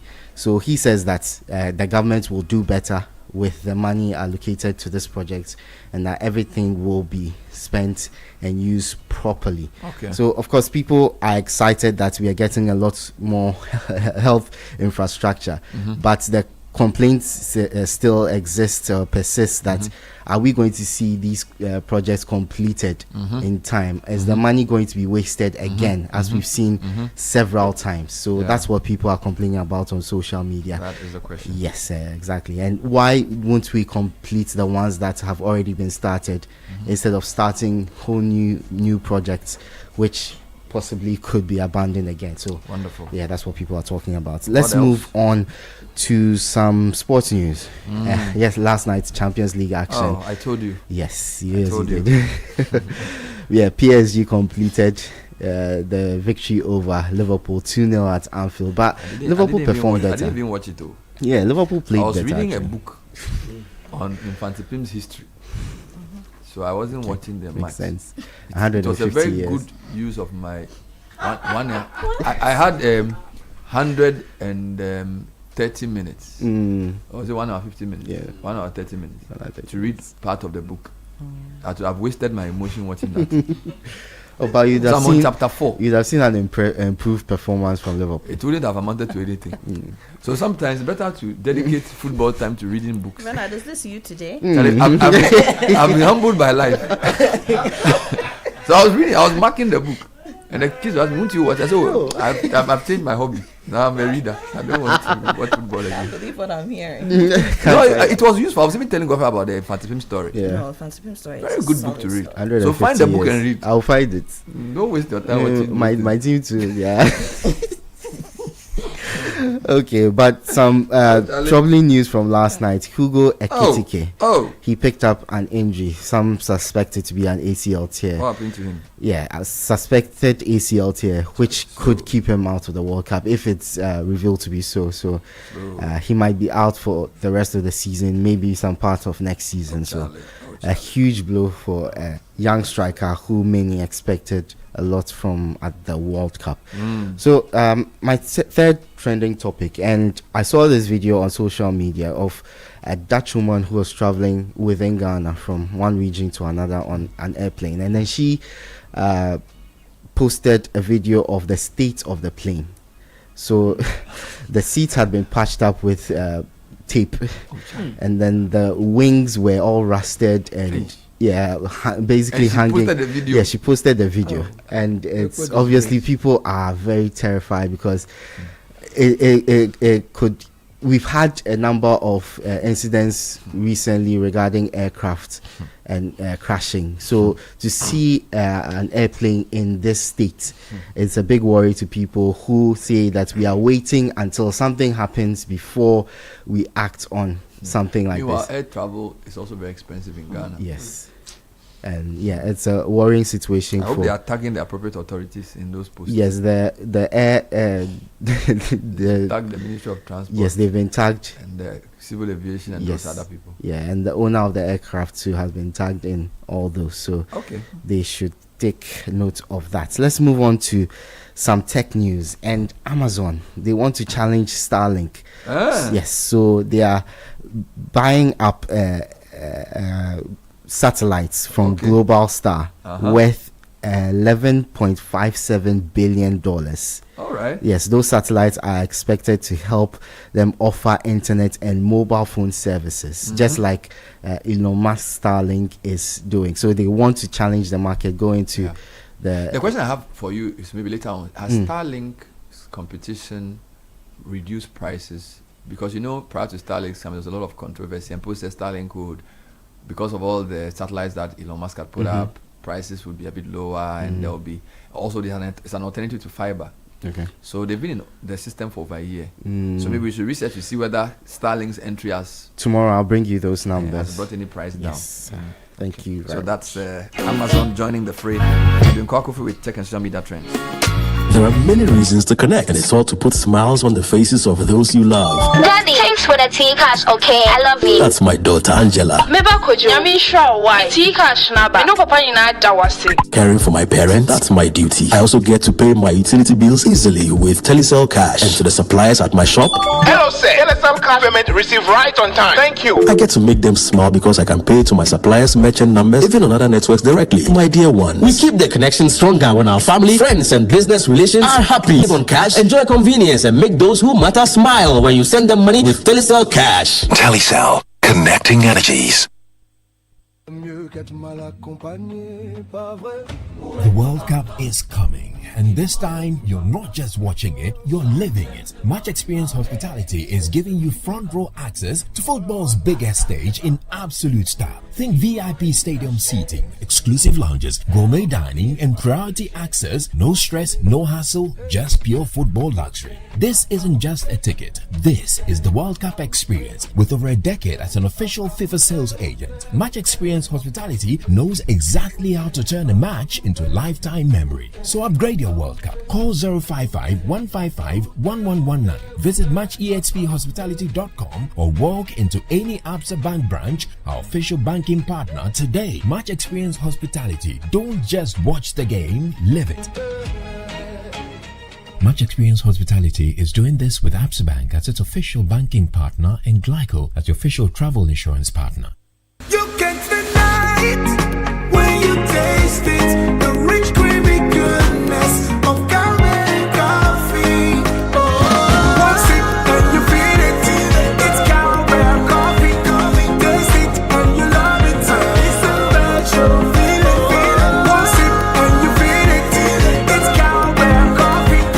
For the big days and the seemingly ordinary, creamy cowbell coffee is with you every moment. This advert is FDA approved. My friends, I'm a very happy man. Let me share my testimony. I needed a home at a prime location, but I didn't have enough money. The little I had was too small to buy even a studio apartment, but a friend of mine introduced me to invest to own from Priority View Homes. I invested the little money I had for only 2 years. True to their word, at the maturity date, I qualified for a 2-bedroom luxury apartment at a prime location in Accra. Now look at me, living in my own home without the usual hassle. If you want a stress-free home to live in, I would advise you to sign up to their invest to own policy in partnership with Omni Basic Bank and say cheers to a new home. You may call Priority View Homes Limited on 055-588-2294 or 024-4068-477 and you will never regret you did. Priority View Homes. There's no place like home. Is your electricity bill too high? Let me show you how to control your energy costs and save a lot of money. Make maximum use of daylight. Use LED lights and open your windows to create a cross-air flow. Only turn the fan on to slow or medium speed when needed. Adjust the temperature of your refrigerator to the optimum range of 5 degrees Celsius to 7 degrees Celsius and the freezers to -18 degrees Celsius. Use your AC wisely. Don't set the temperature lower than 25 degrees Celsius. It consumes about 70% of the electricity in your homes. Change outdated equipment like motors, pumps, compressors, and boilers to energy efficient ones. Conduct a systemic audit and improve the efficiency of your significant energy users. Implement a standardized energy management system like the ISO 50001. Visit www.valcotrustfund.gov.gh for more energy saving tips and messages to save more money. This energy conservation advice is brought to you by the Ministry of Energy Foundation, Valco Trust Fund, PURC, ECG, Bui Power Authority, Gridco, and VRA. Control your energy cost and save money. Cast your mind back to 2022. The prices were rising. The stress was high. Every liter of fuel felt like a sacrifice. Do you remember who stepped forward first? When others were comfortable with high prices, Star Oil chose you. We cut our own profits so you could keep your AC on, keep your engines running, and keep your life moving without the heavy burden. We gave you room to breathe when things felt tight. Because of you, our Star Savers, we became #1. Today, the pumps are a battleground. Others are finally cutting prices because they have to. But Star Oil, we do it because we want to. Don't just chase a price. Remember a friendship. We were there for you then, and with new innovations coming your way, we are here for you now. Star Oil, still quality and affordable fuels for all.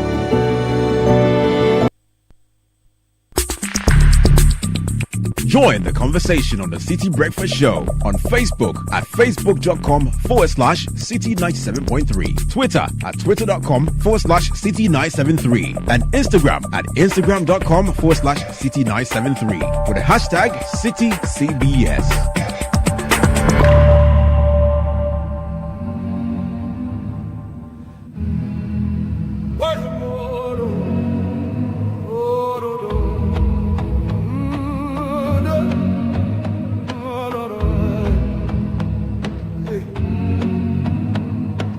Dites-moi d'où il vient, enfin je saurai où je vais.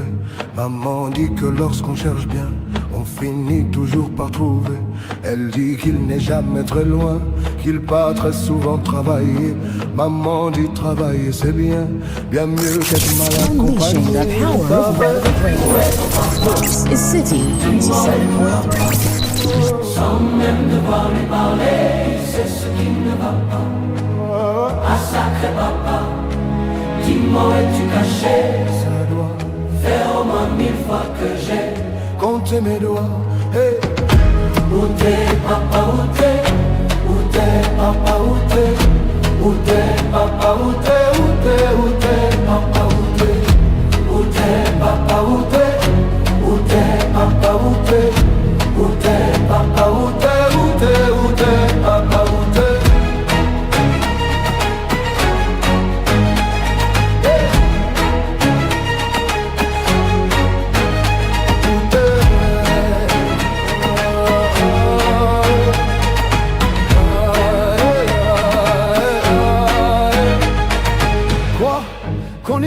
papa, il y aura bien un jour, on n'y croira plus. Un jour ou l'autre, on sera tous papa, et d'un jour à l'autre, on aura disparu. Serons-nous détestables? Serons-nous admirables? Des géniteurs ou des génies? Dites-nous qui donne naissance aux irresponsables. Ah, dites-nous qui? Tiens, tout le monde sait comment on fait des bébés, mais personne sait comment on fait des papas. Monsieur, je sais tout, on aurait hérité. C'est ça, faut le sucer de son pouce ou quoi? Dites-nous où c'est caché. Ça doit faire au moins 1000 fois qu'on a bouffé nos doigts. Hey! Où t'es? Papa, où t'es? Où t'es? Papa, où t'es? Où t'es? Papa, où t'es? Où t'es? Où t'es? Où papa? 8:15. Papa, où A remix of a song that's redoing the rounds. Still announcing the top 10 entries for the Channel 1 Legends of Change.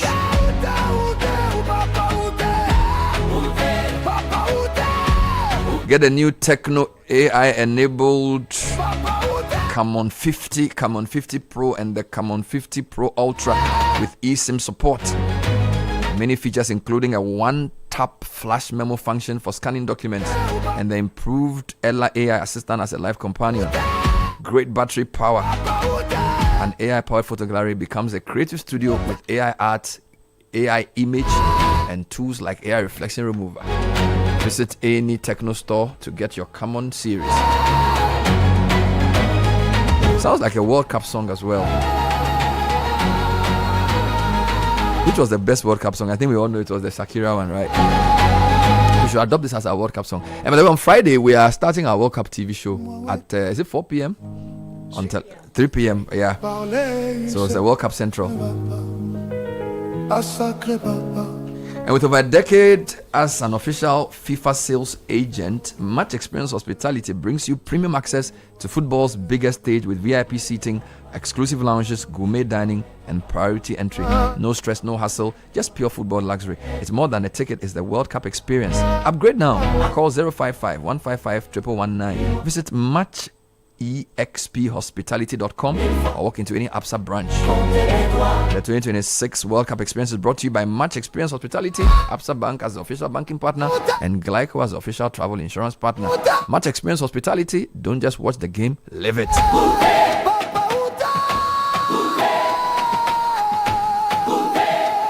And what if your bank helped you big up? Welcome to Republic Verse, where your money, your business, and your dreams level up. Own your dream home with Republic Bank mortgages. Grow faster with SME and corporate banking solutions.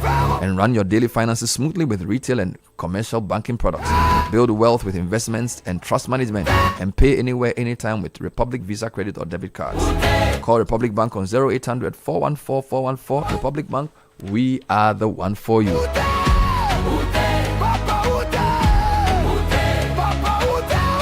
And this is the world that Left Signature produces, where power never fails, where data is always secure, and business never stops.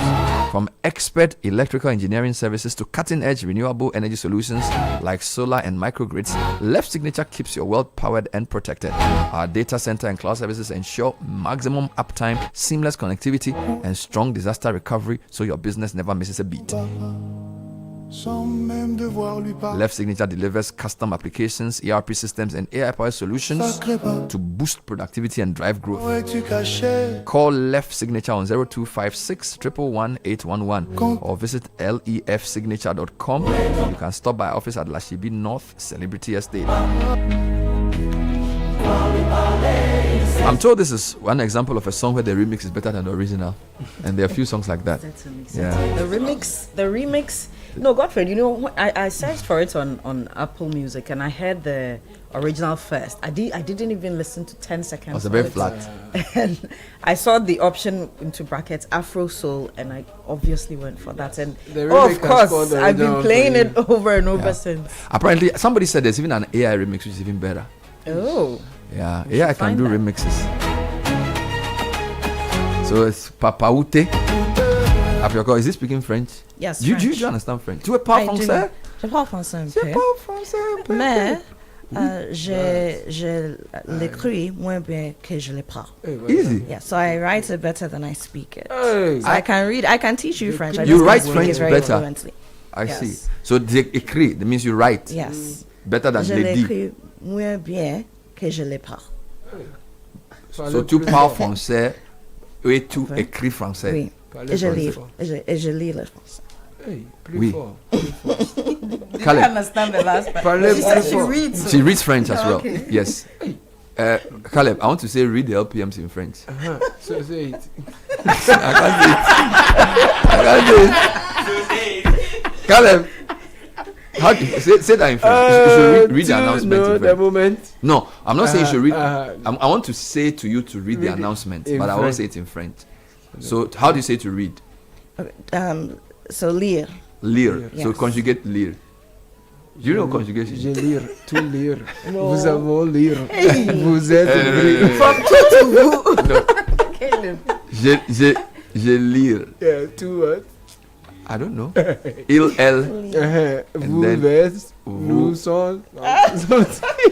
No, we'll have a class on that. Okay, you stick to the English. Monsieur, worry me.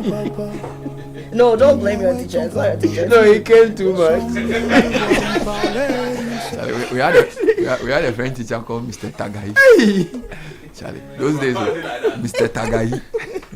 Charlie, the names of this guy. Mr. Tagai. When you Charlie, hey, Charlie, when teachers have done so more. Mr. Tagai.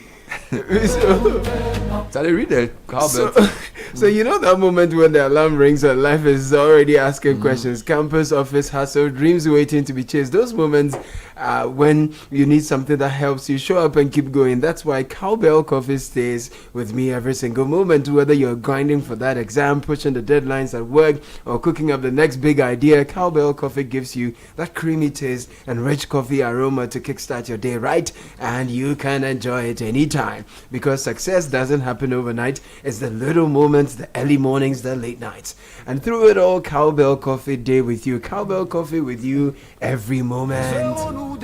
Now, managing your church or ministry requires a banking partner that truly understands your mission. Zenith Bank Ghana introduces the Zenith Church Premium Account. It's a tailored financial solution for churches and ministries. You will enjoy free Sunday cash pickups, loans at concessionary rates, full cash management services, and expert investment advice for your ministry's growth. Let Zenith Bank handle your church's finances while you focus on transforming lives. Sign up for the Zenith Church Premium Account today. Talk to us 054-2000-111. Visit any of our branches, Zenith Bank branch nationwide, and sign up Zenith Bank in your best interest.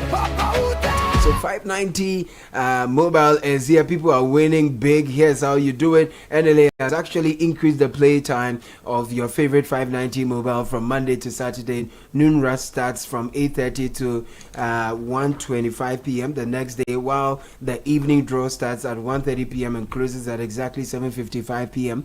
Sunday Aseda remains the same with no change. So catch all the 590 mobile evening live draws from Monday special to Sunday Aseda on GTV broadcast 8 p.m. to 8:15 p.m. sharp. Always remember to stake responsibly. It's not for persons below 18. 0308249477 is the number to call. 590 mobile at Dawonsem.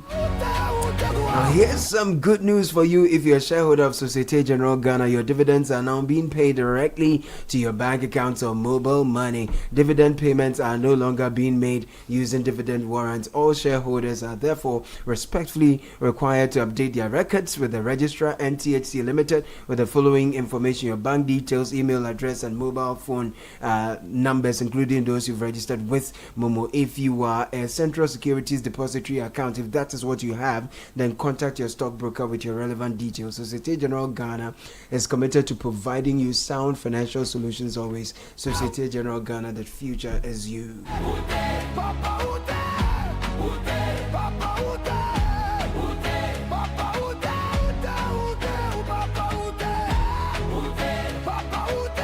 All right, so who are the top 10 in the Community Legends campaign that Channel 1 Television has embarked upon? Pio Kosira Mashong is here.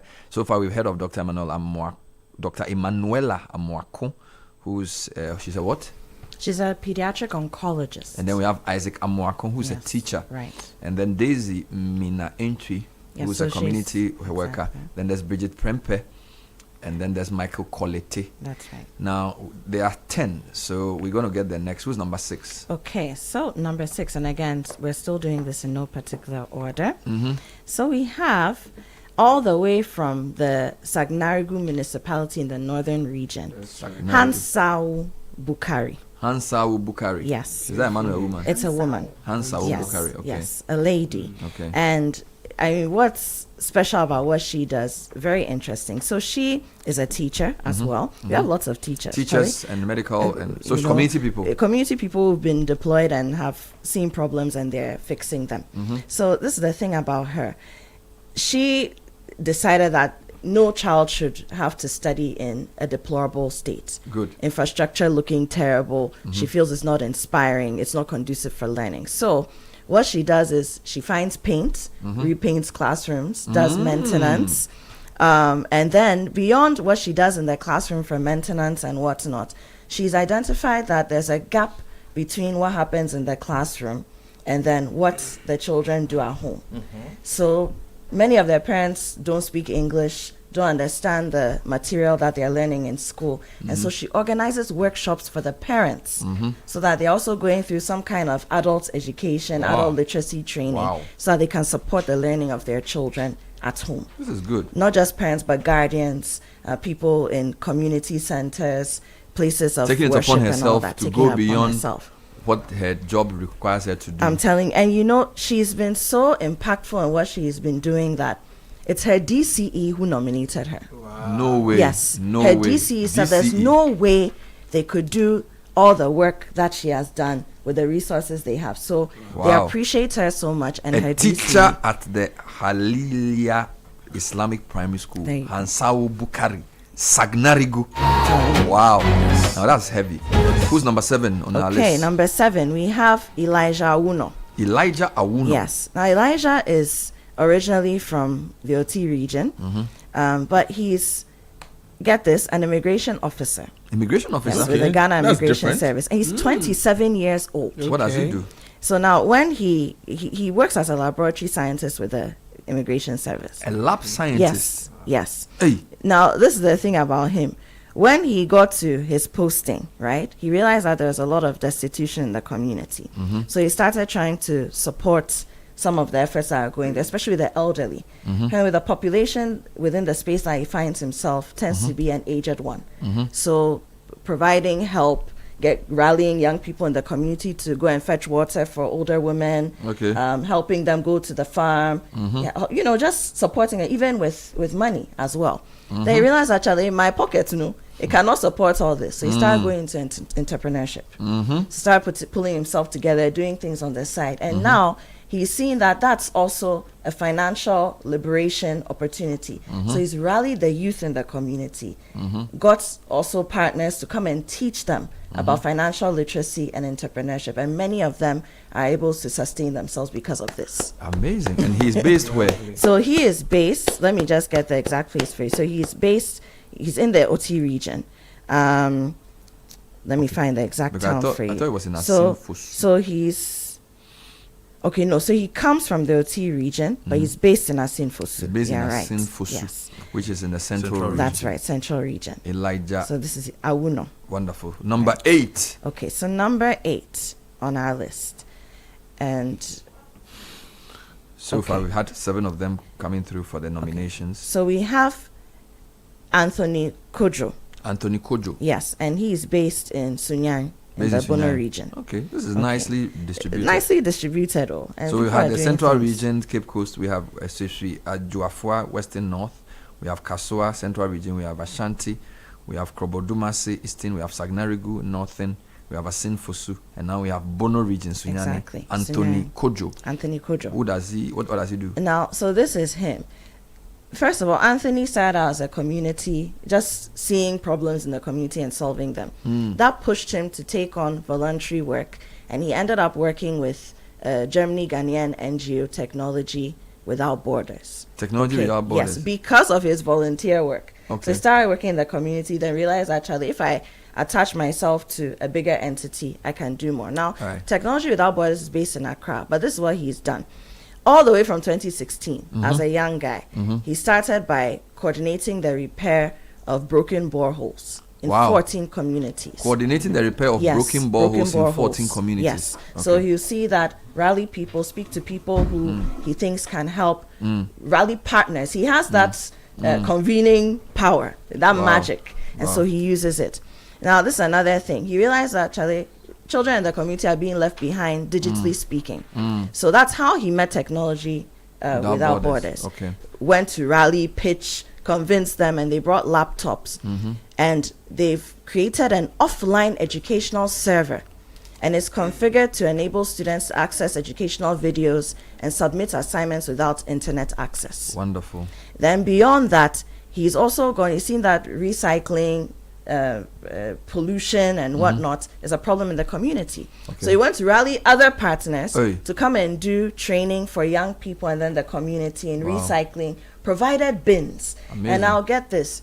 When the recycling is done properly and the collection is done, whatever money is generated from whatever that recycling brings, some of that money comes back to the community. Wow. So it inspires and it acts as an incentive for the people to continue doing the recycling. This is Anthony Kojo in Sunyai, a coordinator of Technology Beyond Borders, doing some great work in the community. Wow, this is a very national picture. Who's number 9 now? So number 9, we have John Kwabena. John Kwabena in Boringham. In Boringham. Yes. John Kwabena in Boringham. Who is he? Where is he from? So he is in Sambuli in the Sabuba district, northern region. Sambuli. Yes. In Sabuba. All the way up north. He's a community guy. He's a community guy, 100%. So now let me tell you a little bit about what he does. So he believes in self-help projects. All right. So his thing is, we don't have to wait for government to come and do everything for us. And indeed, government cannot do everything. And he believes that if everybody does a little something, we even have to rely on some of the government agencies. All right. So I'll just give you a list of some of the things he has coordinated John with the Boringham community. So the construction of a 3-unit classroom block for Sambuli JHS. Okay. Construction of a maternity block for the Sambuli Clinic. Purchase of library books for Sambuli schools.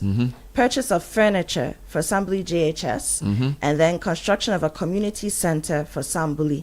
And then also, he's worked on the facilitation of the restoration of the Sambuli small town water systems. Is he a politician? No. What so is he? Young guy just sees opportunity, and again, a lot of these people have a lot of charisma. And charisma, you can either use it for good or for bad. So he rallies people to do projects. People. And he likes to move around, likes to travel. So when he sees somebody and he thinks there's an opportunity there, come to my community. We need help. Then classroom, pull it together. borehole, yes, community and center. then has also reached out to indigents of Sambuli who don't necessarily live there and who are doing well, and convince them to come back and invest in the community. John Boringham Kwabena. That's right. A community leader. Who's the final on this list? So final. Yes. We have a young lady. Okay. And her name is Ina Now Nyande. She's 14 years old. You don't mean it. I'm telling you. Ina Now Nyande. Yes. 14 years old. 14 years old. She describes herself as a climate change advocate. A climate change advocate. Yes, and she lives in Weja. Oh, in Accra. Yes, in Accra. So finally somebody from Accra. Finally somebody from Accra. I know, for once, right? Just looking some way now. For once. Once. Ina Now Nyande. But I mean, but Ben, I should understand a lot of the work that needs to be done. Is I mean, we do have the institution in Accra, but really across the country has to be. Yeah. So Ina is a climate change advocate. What does she do? She's a climate change advocate. Now, Ina is, I mean, girl after my own heart. She's a spoken word artist. Okay. And what she does is she rallies her classmates, other school children, and then they write spoken word pieces and perform them in different schools about climate change. I like this. So why you shouldn't litter, why you shouldn't dump refuse along the sea, why you should turn off your lights when you're leaving home, but does it with spoken word. The dangers of climate change. I'm telling you. Now, one interesting thing, Ina shows up at social by herself, or sometimes her mom doesn't even know. Wow. Show up at places. So let's say there's a conference, and she realizes that somebody who can fix something that she's identified in a community, climate change related, can help. She'll walk straight to the person, do a pitch, and then bring them back to the community at 14 years old. Amazing stuff. So you have 10 exceptional people.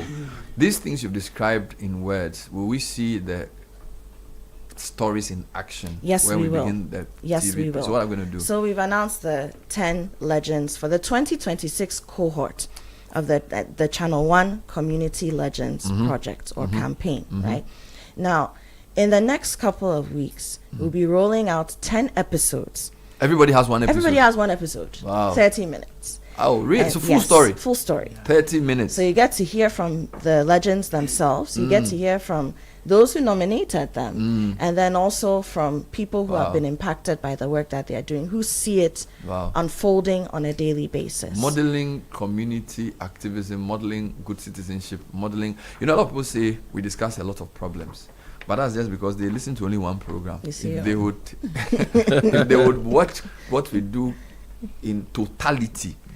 I think this is really fantastic to highlight 10 citizens doing great work and give 30 minutes to each of them. You know, it's very exciting. And you'll be playing it back a lot as well. We will. So did you actually go to where they live, or you brought them? Oh, they here? went. So don't you see? Most of the people are out of Accra. So you went there. So working. So we have 2 hosts for the series, Umar Sanda Amadu. Umarusko. Yes, and then Akosia Otre, Akosia the aka journalist. Sugar. Yeah, Akosia the journalist. So what did they do? Those 2. So they have gone around profiling, but in So they areas went where, to these people. Hang on, Bernard. So in areas where they couldn't go, we worked with Zoya Bubedu Ado, who is our editor in charge of the regions, and her correspondents To bring the stories to us. stories. Also, don't forget that some of these places, language may have been a barrier.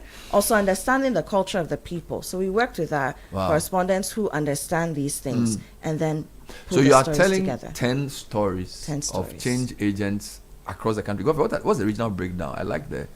So just go to which regions are there. So we have the central region, we have the western north, we have central region, we have the Ashanti region, we have the eastern region, we have the northern region, we have the Asinfosu central region, we have the Bono region, we have the northern region again, and we have the Greater Accra region. That's a nice spread of 10. And a lot of them, it's like how many men, how many women? Like 5. 5. It's men, evenly 5 split, women. and that wasn't even intentional. And then it seems as if a lot of them are either in education or community That's work. right. And I mean, it makes sense when you travel around the country, as we often do. You realize that, I mean, this is where the work is. Usually, destitution in education, shortfalls in community infrastructure, facilities, just normal living, things that we take for granted. People don't have access to it. And so these people have identified those shortcomings and they've stepped in. Extremely inspiring. When you get the specific time you show this, come back and tell me. I want to follow this myself. So let me know when you show it and what times, and then we'll get to watch the 10 episodes, 30 minutes each. That's right. Of the community legends which Channel 1 is bringing. So what's the end game here? So the end game is better. So I mean, watch, be inspired, very important. Also, sometimes you have an idea and you think, oh, this thing is so ambitious, and then you realize that somebody is doing it with less. And then the third thing, inspiring our youth, young people, to identify problems and be problem solvers, solutions providers, not always playing the victim and waiting for things to come to their aid. But the last thing is this: we will look at the 3 most outstanding, within the coming weeks, most outstanding stories, most outstanding legends, and then we are encouraging the general public, corporate Ghana, people who are listening to us beyond borders. Hello, Caleb. Because people are actually texting me from all over the place as we're speaking. We want you, when we identify these top 3, to also invest in the work that they're doing. I like this already. We are inviting you to be our development partners, our impact partners. Jump on the bandwagon and let's make Ghana a better place. Because at the end of the day, we say we're a democracy, but democracy is what, by definition? It's for the governance, for the people, and by the people. Yes. And so, in terms of civic responsibility, it's not just using your thumb to go and vote every 4 years on 7th December. Civic responsibility also means that you need to get your hands dirty, put your hands to the work, put your money where your mouth is, and support people who can do what you cannot for the betterment of humanity. Qu'on y croit ou pas, il y aura bien un jour, on n'y croira plus. Un jour ou l'autre, on sera tous papa, et d'un jour à l'autre, on aura disparu. Serons-nous détestables? Serons-nous admirables? Des géniteurs. So you heard it first here on 97.3 Citi FM. Channel 1 Community Legends will be airing on television. Because in a couple of weeks, I don't want to give you wahala. No, we don't want to do information overload. So come back and announce that one too. Okay. I am like, since this was announced, I was having to just go to David about this, and I am extremely happy,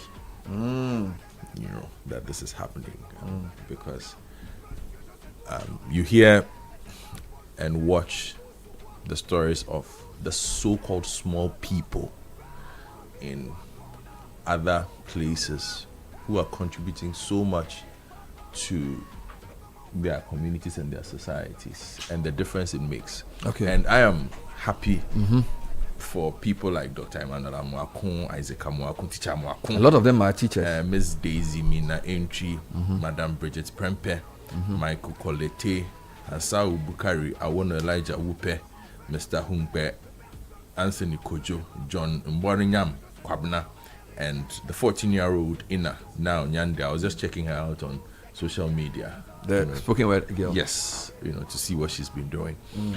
It's incredible because for me, I always complain about we've created a country where our biggest heroes are politicians. Yeah. They are the only people who get so any kind of reverence in society. People see them, they're like, hey, they lie down and they do that.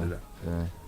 But in as much as they're important, these are the people who make society. Makers of society. These are the people who are making a difference. Yeah. Because everything they are doing is without the need to be recognized, without the need for reward. They are just doing it because, like Apioko was saying, there is a problem where I live, and I am trying to find a way to make it better in just my small corner. So sometimes we tend to underrate what these things do, but I am sure as we are showing these episodes on television, we realize that in the very small corners of the country where these people are making that difference, it's a big deal. Yeah. And I think this will draw attention perhaps also to the ones who think they are the heroes, the actual heroes, but these are the actual heroes, but the ones who think they are the heroes, to see what a real hero looks like, what real sacrifice looks like, what real public service looks like, and for the young ones and even us as adults, when we watch these stories, may we be motivated to set our legs out there, set foot out there, support these people, and also help in the best way that we can. Wilfred has said what I was also going to say. So all this says, I second. As they say, yeah. All right, so the names again for those who don't know, just mention the names again for you. Yes. Dr. Emmanuela Amuakun, a pediatric oncologist in the central region. Isaac Amuakun, aka Teacher Amuakun, Seshi Ajofwa in the western north region. Miss Daisy Mina Entry, the founder of the Gold Coast Literacy Foundation, Kaswa, Central Region. Madam Bridget Prempe, the headmistress of Impasetia DA Basic A School, the Ashanti region. Impasetia DA Basic. Sounds like it's in some corner. Michael Colette Odumase Presby Junior High School, Krobodumase. Hansa Bukari, who's a teacher at Hilalia Islamic Primary School in the Sangnerugu municipality.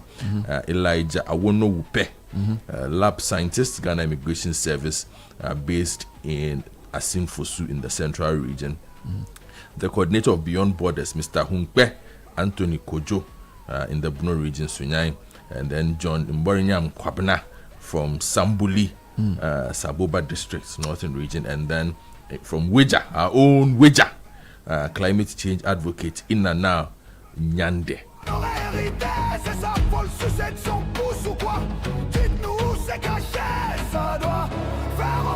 Thank you, Apio Kosera Mashon, 97.3 Citi FM. Send us your thoughts, 054, actually 053 9986 996.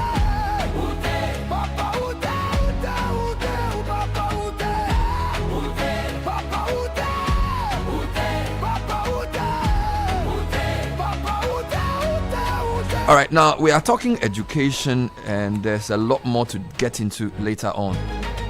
So the Africa Education Watch did a press conference on the first quarter education policy monitoring activity. All right, and so basically they monitored specific education programs. All right. So, you know, the government has a number of education policies. So, about 42 billion cedis, which is about 15% of the national budget, was allocated to financing key government interventions in the education sector. This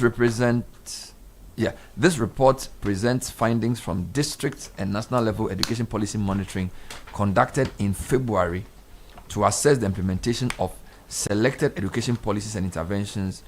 The aim was to identify operational bottlenecks, equity gaps, and opportunities for improvement. The policies include free sanitary pads initiative, basic school infrastructure, textbooks, desks, school feeding programs, teacher deployment, capitation grant, and national apprenticeship program. So they covered 10 districts across both urban and deprived rural Ghana. So they covered Adenta, Lankwantanan, Madina, Ga East, Ga West, Lejokuku. Then they went to Nabdam, Bongo, Nkwanta South, Tatali Sanguli, and Zabzugu. Now I'm going to pick some of the programs and give some findings. I won't go. Let me do two down there. You come up. Okay. I want to do two that caught my attention. Okay. Textbooks and teaching and learning material. By March 2025, textbook availability stood at 35% in endowed districts, while deprived districts recorded an average of 40% per availability. Administrative data obtained from district education offices in February 2026 showed some limited textbook receipt, especially at JHS, with Nabdam and Adenta receiving 8671 and 5878 textbooks respectively. However, Lankwantanang, Madina, and Ganwes received none. 6 years after introducing a new basic school curriculum, textbooks are still inadequately available in basic schools, with less than 50% of core subject textbooks available. Let me repeat this part. 6 years after introducing a new basic school curriculum, textbooks are still inadequately available in basic schools, with less than 50% of core subject textbooks available. In 2025, the government announced an allocation of 592 million cedis for curriculum-based textbooks, an amount equivalent to 20 million textbooks. While we are aware of a concurrent curriculum review process, clarity on the status of the budgetary allocation is required, as the textbook situation in our schools does not reflect the budget execution. Recommendation: we call for the procurement of textbooks and equitable distribution of same using enrollment data. Let me do infrastructure for basic schools. To address persistent infrastructure deficits in basic schools, including schools under trees and in dilapidated structures, the government allocated 20% of the transferred DACF to districts to finance basic education infrastructure and furniture. This is about 1.2 billion cedis for construction basic school projects in every district in 2025. Our monitoring in the 10 districts revealed 17 new basic school projects comprising KGs, primary schools, JHS, and teacher accommodation at various levels of completion, with fully completed projects found in Waribogu in Zabzugu and Tingomboko in Bongo. We also found 5 ongoing inherited projects in Ga East, Musuku, 60% complete, Adenta, Phase 2 of Adenta Community JHS, 90% complete, and Zabzugu Omoaldo Primary, 88% complete. We commend the government for continuing inherited projects while increasing financing for basic education infrastructure to remove schools under trees and dilapidated school structures through a decentralized approach. The following issues require policy level attention. Lack of uniformity in school design. We observed the lack of uniformity in the design of various basic schools being constructed, with concern for the quality of ventilation and illumination. We call on the Minister for Education to work closely with the local government ministry to ensure only MOE approved school designs are constructed. 2. Slow pace implementation. We observe slow or zero pace implementation in some districts. For instance, in Adenta and Lankwantanan, Madina, no new basic school projects had commenced from the DACF 2025 allocation of up to 5 million cedis. It is important for allocations to be need-based at some districts, as some districts may not necessarily require new buildings. 3. Inequality in DACF allocations. We observe severe inequity in the allocation of the DACF for basic education infrastructure, perhaps because the DACF formula is not designed with education infrastructure equity in mind. By December 2025, 3 tranches of the DACF had been released out of the 10 sample districts. Those that received the highest allocation for education were districts with the least infrastructure deficit, whereas those with the high deficit received very little. For instance, Tatale Sanguli, one of the most deprived districts in education infrastructure in Ghana, with many schools under trees and sheds, received only 2 million, whereas Adenta, with one of the lowest infrastructure deficits, received 5 million. Across the 5 deprived districts monitored, the average DACF receipt for education projects was 2 million, while the average for the 5 endowed municipalities stood at 4.1 million. Ghana risks deepening the rural-urban divide in education if we continue along this trajectory of fund allocation for education infrastructure. We call on the Minister for Education to work with the local government ministry to ensure an infrastructure equity-focused formula for allocating education share of DACF. Then there's basic school infrastructure. Furniture. Yeah. According to the 2025 government directive, half of the 1.2 billion allocated for basic school infrastructure is earmarked for school furniture. By 2024, Ghana's basic school furniture deficit had reached 1 million, with many children learning on the floor. While deprived districts like Tatale and Zabzugu reported recent limited desk procurement from their own resources. By February 2026, government was yet to procure desks under the DACF allocation in 2025. We call for an expedited procurement process, especially as another allocation has been made in the 26 budget, and reiterate our demand for 1-year warranty for all desks to be procured. We are aware that metal chairs are being considered for procurement. Our monitoring also indicates that in many districts, it's difficult to find welders to travel to remote communities and maintain metal furniture. As a result, we found many broken metal desks, especially in Zabzugu. It is important that local maintenance capacity is factored into the type of furniture procured. Now, this is a reality check for education. That's what I'm reading through. And this is just 10 districts. Let's look at teacher deployment. With 47,000 out and 125,000 teachers at the KG and primary levels respectively at the national level, Ghana has about 15,000 more teachers than required to meet a pupil-teacher ratio of 30:1. At the JHS, however, there are deficits, especially in STEM areas. Despite the surplus teacher situation at the national level, some 30,000 classrooms still lack teachers due to the distribution inefficiencies, culminating in surplus teacher deployment in regional capitals, metropolitan areas, and urban municipalities. In the northern regions, for instance, while there are over 1,000 more primary and JHS teachers than needed, about 40% of teachers are concentrated in Tamale and Sagnarigu alone, with only 25% of students, where only 25% of students are enrolled. The situation continues to deny rural districts across access to teachers. As a result of the poor distribution of teachers, our monitoring uncovered that 20% of primary schools in Zabzugu district are manned by only 1 teacher.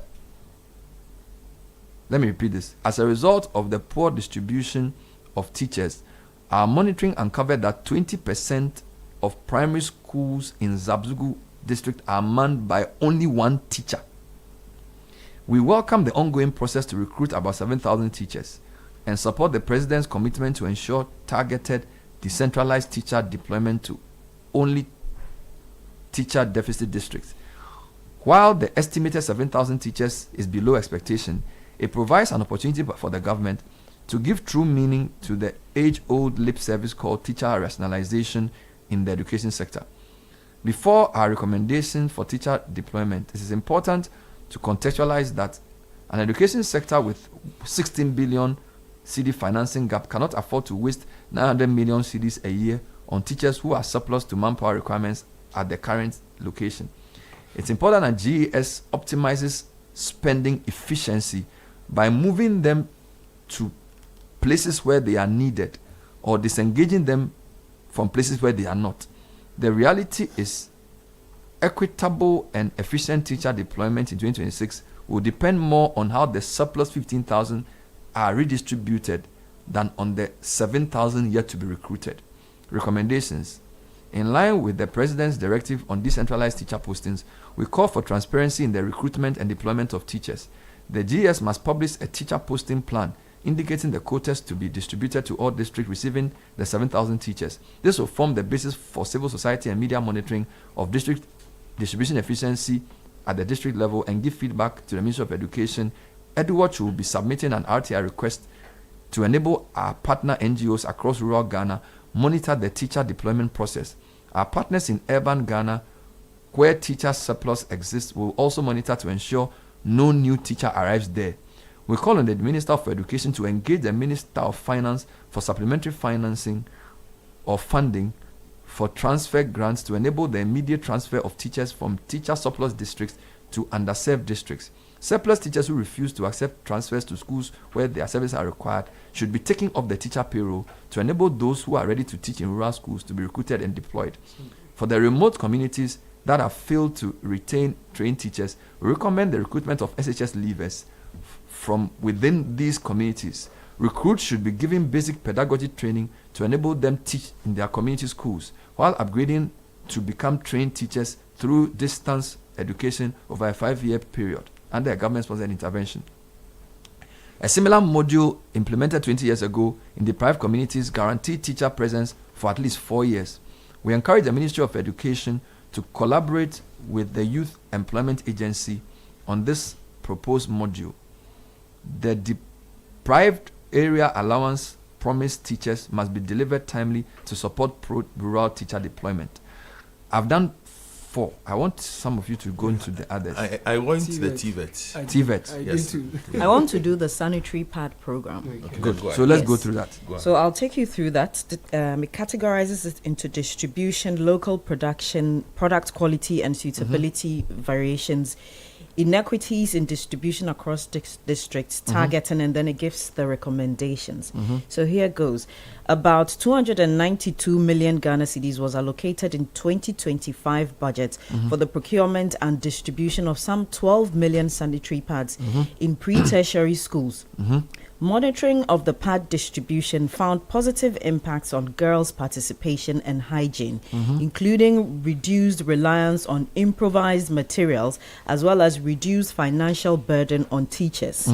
Since September 2025, a total of 371,000 pads were received in the 10 districts sampled for our policy monitoring, with girls receiving between 3 to 9 packs each. Now, local production. We discovered that the pads were produced by Softcare, a local manufacturer, indicating a major boost to local industrialization and job creation. We call for increased participation of other capable Ghanaian companies using competitive procurement. Good. Now let's go to product quality and suitability variations. There were 3 notable inconsistencies in product quality and suitability. 3 variations of pads were distributed: thin, mid-thick, and thick. Only Adenta Municipal received all 3 variants, while other districts received 1 or 2. This negatively affected the effective use for girls with heavy menstrual flow. We call on the Ministry of Education to ensure a mix of all 3 types of pads in every packet. Correct. To inequities in distribution across districts.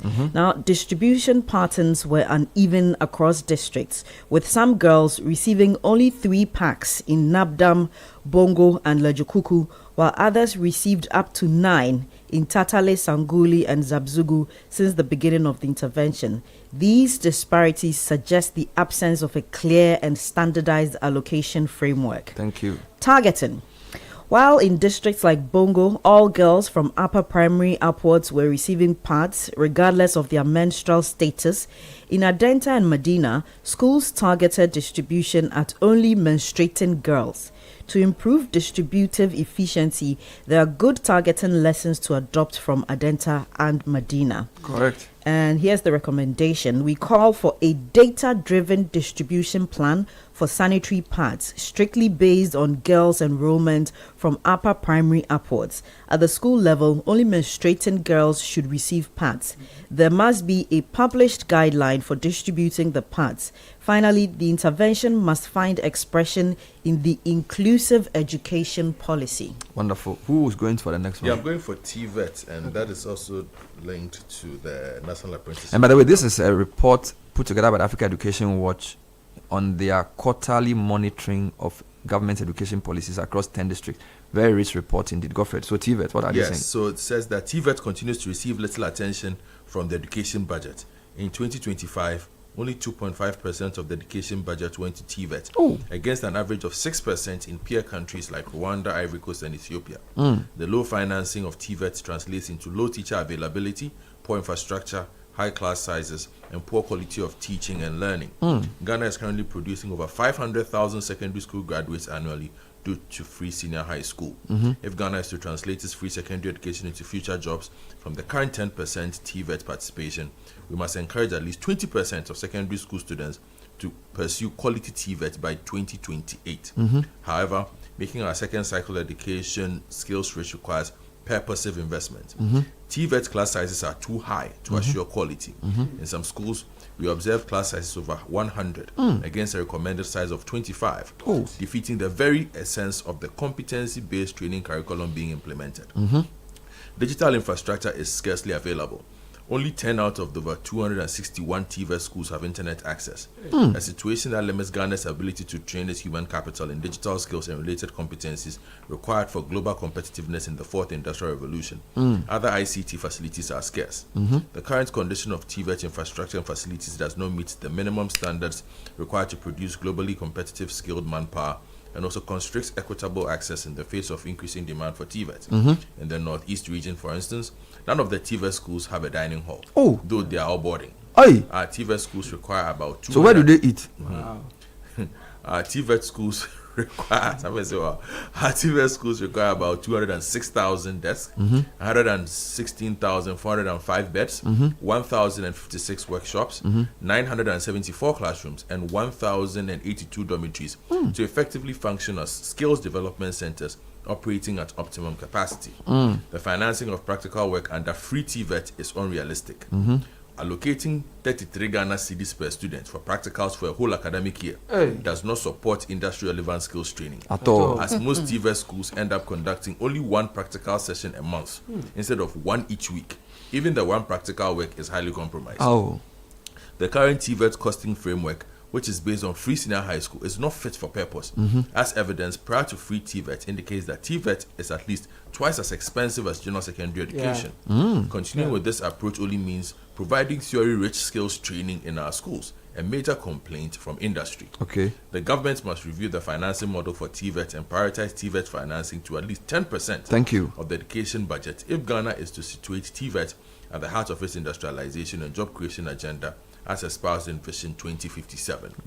Government secondary education strategy must be built around skills, not general education.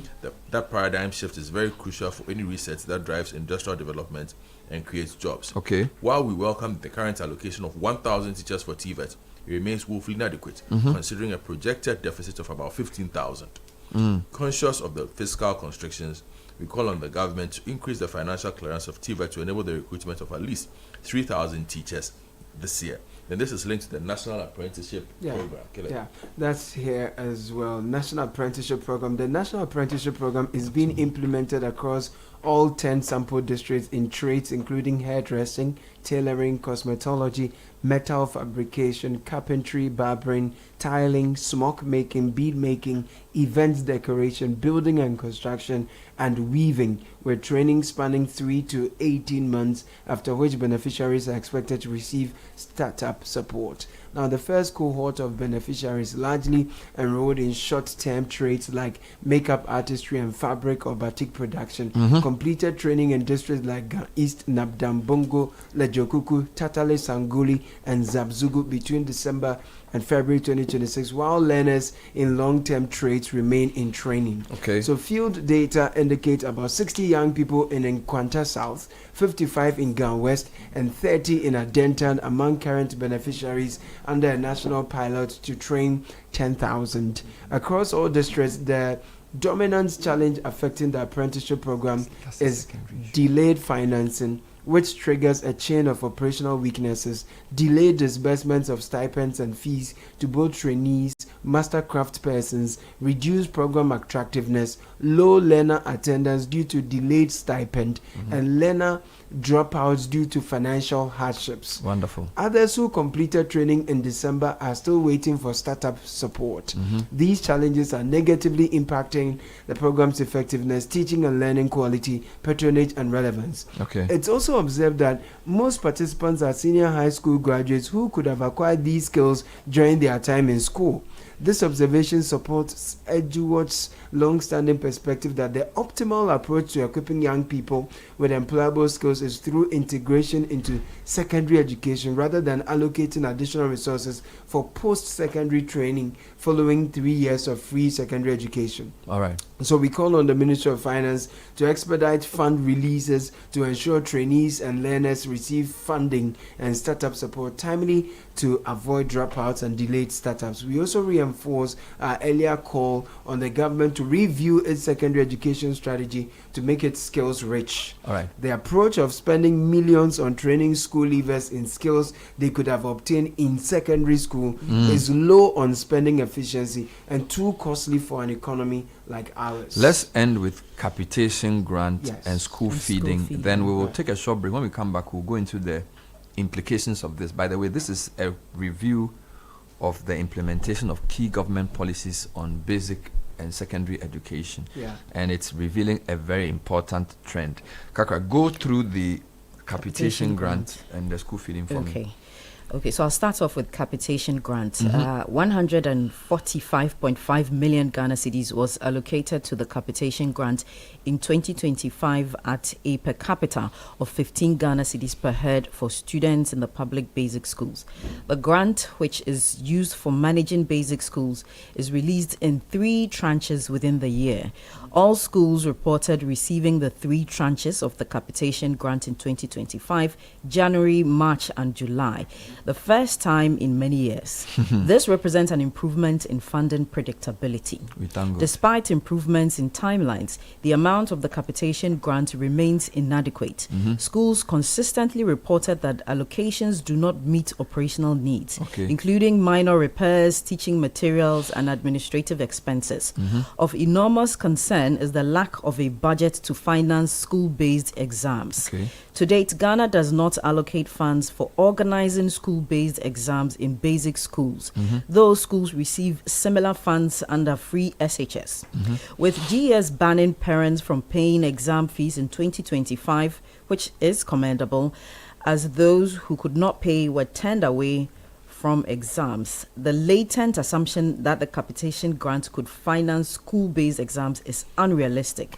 Considering that parents were paying at least 20 Ghana cedis for exams, an amount higher than the entire capitation grant per capita. Serious? Because it's 15. Yes. The reality is that the lack of funds for school-based exams means many schools in deprived communities are writing exams from the blackboard with zero exposure to printed paper exams. This is unacceptable and must end. Here's the recommendation. We call on the Ministry of Education to create a budget line for school-based exams in all public basic schools. This will enhance assessment practices in our schools in line with the curriculum's assessment framework and aid preparation towards external assessment. Beautiful. Let's Deal now- with school feeding program for me finally. program.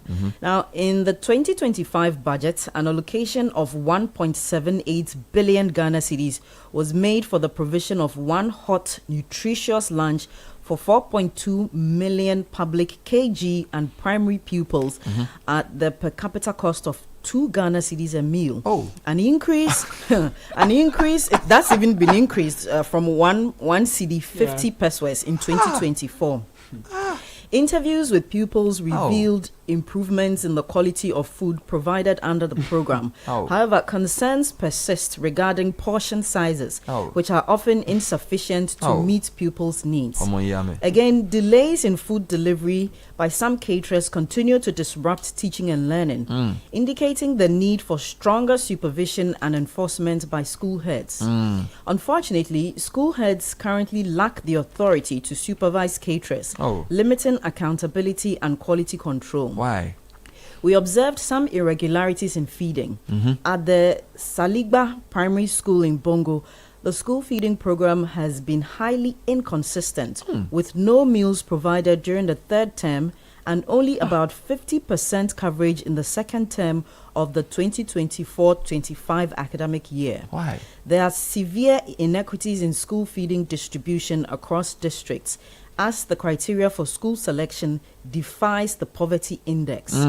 Tatale Sanguli, one of the poorest places in Ghana, has only 17% of schools enrolled onto the program, while Gan West, with relatively lower poverty indicators, has all public KG and primary students benefiting. How does that make sense? Now, let me give you the recommendations.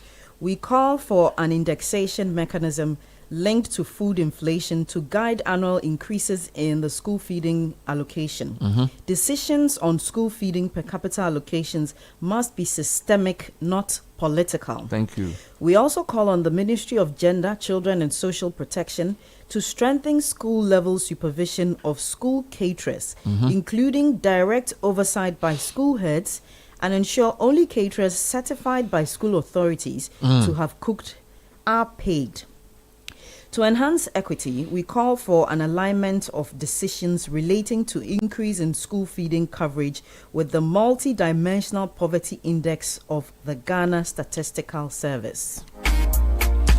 Highlights of very, very impressive work done by the Africa Education Watch. Its director is Kofi Asari, and this is the first quarter education policy monitoring activity. It was held yesterday, and we have read through about 10 thematic areas. There are actually 3 more which are national level issues. There's one they call the CSSPS, there's the WASI malpractice, and there's also BEC malpractice. We'll deal with those and look at what needs to be done. Now, don't forget the premise for the discussion. I read a story about Iran, how investment in education is what has essentially helped the nation fight its oppressors. Science, technology, engineering, and math.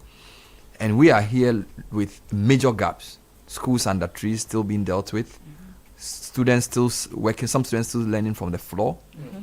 Not enough textbooks. And not enough distribution of teachers. Some teachers, over-concentration of teachers in urban areas, not enough teachers in rural areas. TVET not being fit for purpose. Not enough money allocated for feeding.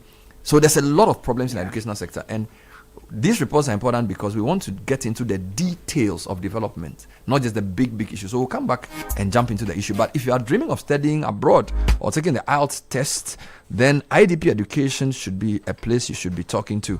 Our counseling and application support services are completely free, helping you save finances while securing genuine opportunities abroad. Your journey begins with IDP Education Ghana, your trusted global partner for study abroad services and IELTS testing.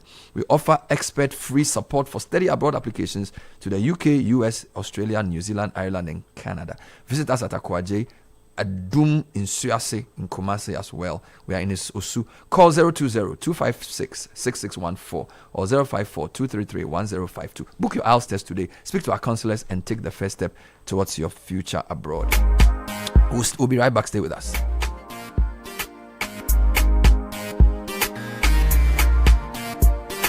The City Breakfast Show. The city's biggest conversation. Unleashing the power of relevant radio. This is City 97.3. This damn patch again. Ebo, look at this wall. Every few months, the same damn patch comes back. I've painted it twice already. What is all this? Kofi, you can't fight moisture with paint too. The problem is inside the building itself. Yes. So what can I do? The house is already finished. Simple. Gasem Super Strong Waterproof Cement. It's a new cement with built-in water protection technology. Water protection? Yes. So it's just for repairs? No, my friend. That's the difference. Use it to fix dampness and seepage. Or use it for new buildings. Foundation, block work, plastering. One cement that builds and protects. Wow. Gasm Super Strong Waterproof Cement. The one cement that builds and protects. Build it right once. Gasm, the nation builder. Attention all Ghanaian students in basic to senior high schools. Want to win 15,000 Ghana cedis? Join the Kofi A. Terrier Good Citizenship Challenge now. Form a team of at least 5 students and embark on a community service initiative that will make a real difference. For more details, call 050-591-0960. The final submission deadline is 30th June 2026.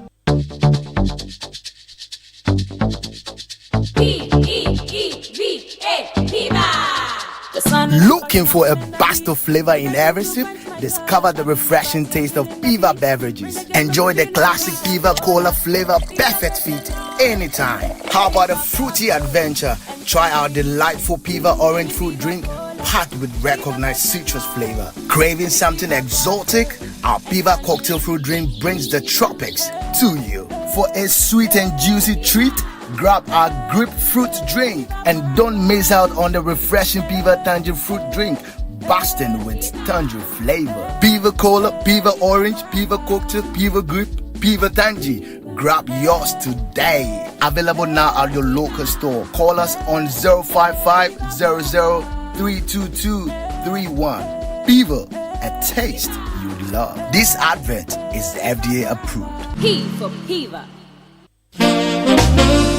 Are you planning to relocate from your company office or house, whether across cities to another town or halfway around the country? You want a moving company you can depend on to get you there? Let me introduce you to Logistics Movers. We are here to help you every step of the way, from planning the move to unpacking the last box and settling into your office or home.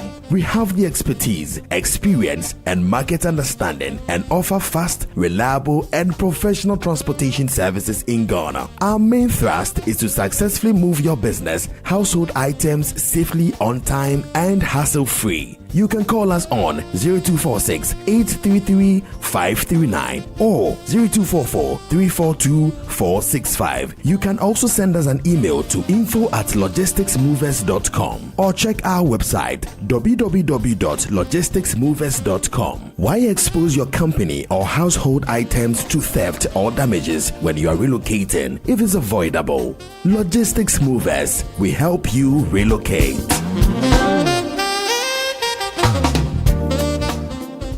Hello CEOs, Ghana's foremost business platform marks 10 years of leadership impact. Join the 10th Ghana CEO Summit and Expo on Monday, 18th May 2026 from 9 a.m. to 5 p.m. at the Kempinski Hotel Accra. The summit is themed Accelerating Ghana's Economic Transformation, Driving Bold Reforms Through Leadership, Technology and Industrialization. Tagline, From Vision to Action. His Excellency John Dramani Mahama, President of the Republic of Ghana, will attend as special guest of honor and officially launch the CEO Government Compact 2026. Highlights include presidential CEO dialogue, masterclasses, panels, brand expo, CEO profiles, networking, and the Ghana CEO Excellence Gala. Registered now at GhanaCEOSummit.com. Call 054-639-1970 or email info@GhanaCEOSummit.com. Powered by CEO Network Ghana in partnership with Deloitte, PwC, EY, GIPC, SIGA, University of Ghana, Media General, and the Multimedia Group. The 10th Ghana CEO Summit and Expo. A decade of leadership impact. T&Cs apply.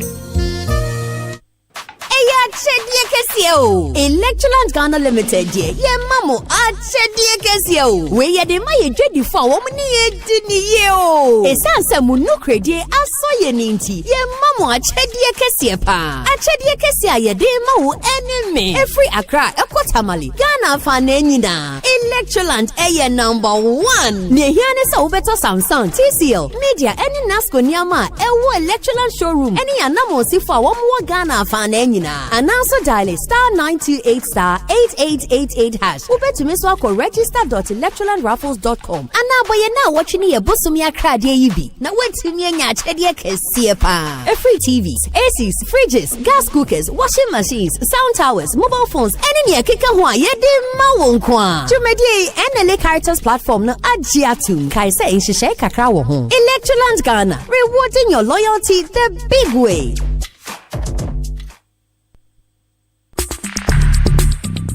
Join the conversation on the City Breakfast Show on Facebook at facebook.com/City97.3, Twitter at twitter.com/City973, and Instagram at instagram.com/City973 with the hashtag CityCBS.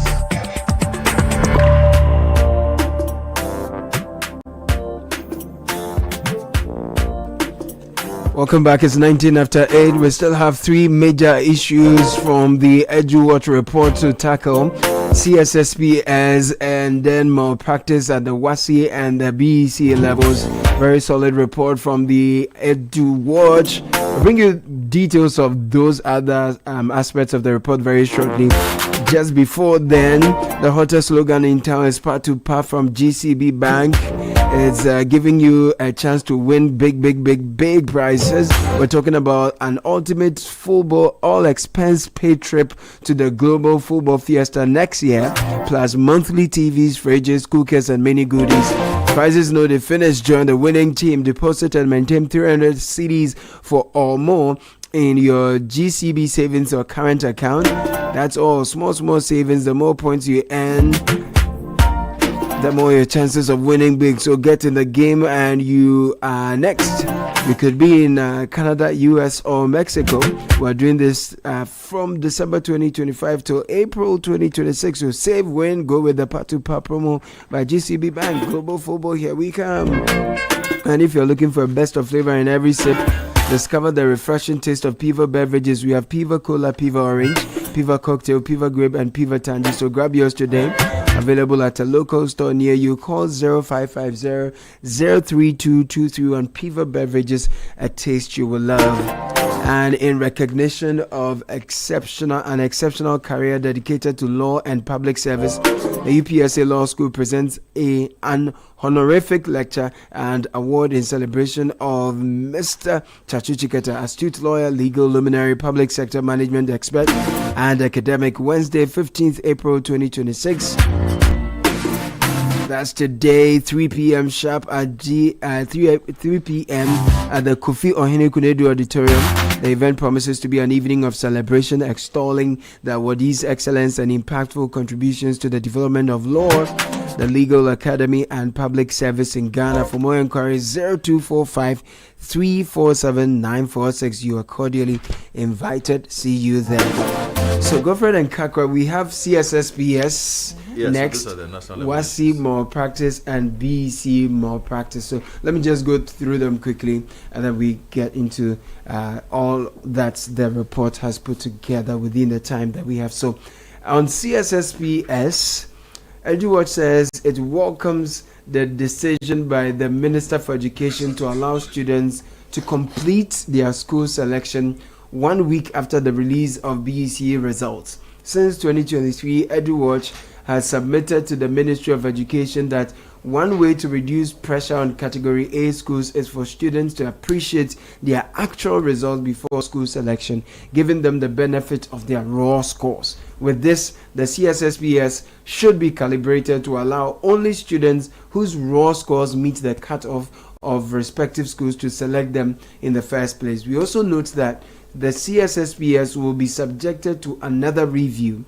We repeat our call on the Ministry of Education to revert to the 2024 system it inherited with minor calibrations to accommodate the post-result selection improvement being considered. So, WASI malpractice. During the electioneering campaign, examination malpractice occupied the president's attention with similar ministerial directives to make the practice a high-risk activity leading to possible dismissal. Ahead of the 2025 WASI, GES leadership also undertook to dismiss staff found culpable of aiding examination malpractice. Final malpractice data from 2025 WASI points to an increase in malpractice from 10% in 2024 to an unprecedented 14.8% in 2025.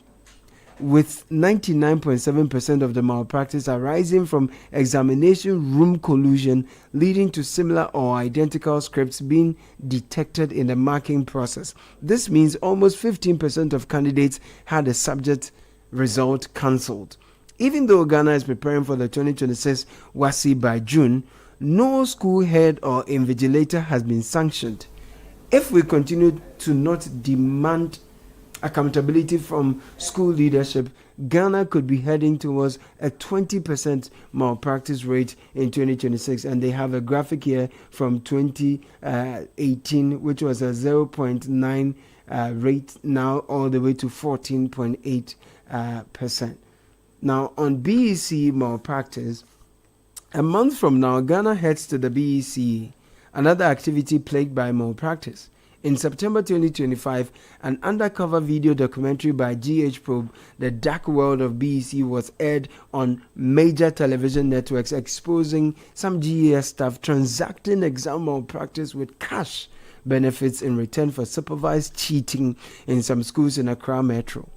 On 10 September 2025, EduWatch called for investigations into the documentary and sanctions for culpable staff after six of advocacy for expedited disciplinary processes.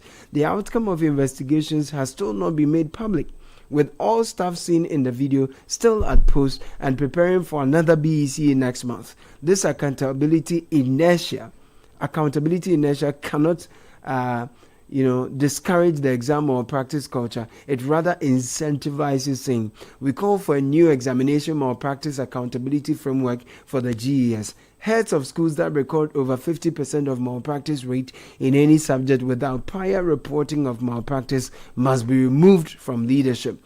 Until school leadership is held accountable, examination room collusion will continue to rise, threatening assessment integrity.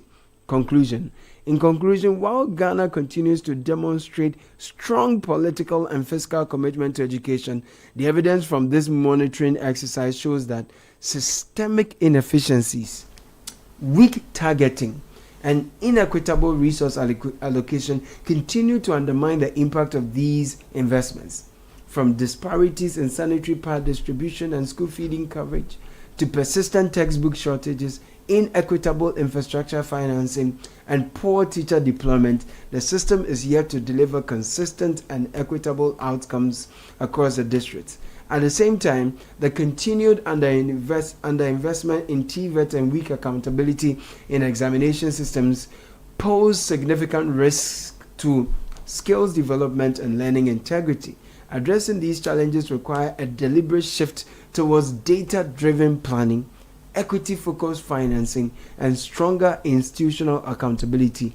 Without such reforms, increased spending alone will not translate into improved access, quality, and learning outcomes for all Ghanaian children. EduWatch has already engaged the GES leadership on those monitoring outcomes. In the coming weeks, we will be engaging Parliament and other relevant implementing ministries and agencies to deepen policy accountability, efficiency, and relevance. EduWatch is grateful to Oxfam for the education policy monitoring support. So Kakra and Godfred, great work from EduWatch, touching on salient aspects of our education from basic to tertiary, looking at TVET, looking at deployment of teachers, the inequities in the distribution of resources, and then also dealing with examination malpractice.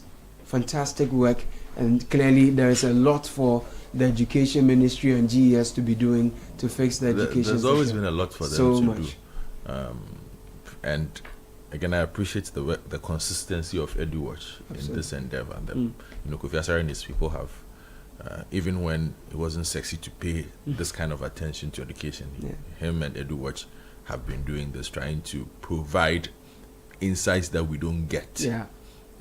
You might not get this from the ministry itself, and sometimes also informs the ministry itself on where the lapses are. And I think there's also been good collaboration between EduWatch and the ministry in terms of responding to some of the findings that EduWatch consistently makes when it goes out.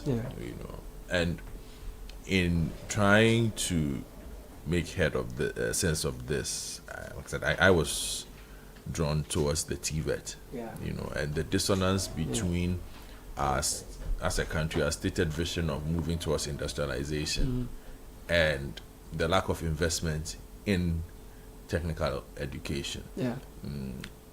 I don't see the move to improve the interest in it at the moment. Enrollment needs to improve. Budgetary allocation is only 2.5%. Budgetary allocation needs to go up, and some of the findings there should concern the ministry and parents and the general public as well, because if you are teaching something that is practical and the allowance for practicals allows you to do the practicals once a month. Yeah. At Instead of once a week. What kind of practical is it? Because, and the conclusion is pretty interesting for me in the sense that it says, even at the TVET site, we are now teaching more theory than practical. Yes, and we allocate 33 Ghana Citi per student for practical. Yeah. For the whole academic year. How are we? The clearly is a problem that needs to be fixed there. The numbers don't make sense. So somebody should be cranking the numbers and saying, how do we improve this? How do we increase this? There's a technical school near my end, New Century. They have a decent program. Right. But when they close from school at 4 o'clock, and I look at the numbers, huge. You wonder how many of them have their hands on anything. And they are doing leather work, they are doing refrigeration, metal work. They are doing all kinds of things. And I'm asking myself, how? I have a kid there, you know. One of your boys. I need to check how the refrigeration is going. You know, because how often will he be able to practice? Yeah. You know, where do they find even the implements to work with? The lack of access to the internet. Yeah. We've had several policies come the past couple of years where they say we are going to put Wi-Fi's in schools, we are going to do this. But technical schools still lack access to internet in their everyday. How are they? Because it's the basic. Yeah. See, and it's not asking for much. These things are the ones that should exist in that environment for them to be able to learn properly. Yeah. You know, these are the people who are supposed to graduate and fix our cars. These are the people who are supposed to graduate and become the welders. These are the people who are the plumbers. Washing machines these and are things. These are the people who are supposed to fix the country. In terms of the things that these are the people who are building as well.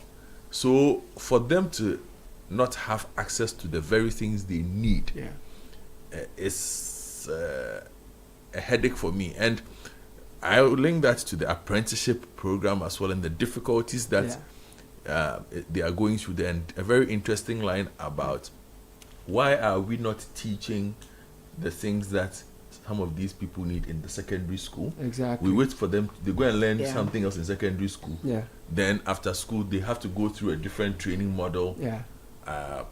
You're just wasting money. True. So there is a lot within the educational setup that requires realignment. For me, it's not happening fast enough. Yeah. But I must also admit, if you look at, Ghana is doing well in its education. We are all products of that, of this educational system. But the world is running at a very, very, very fast pace. Mm-hmm.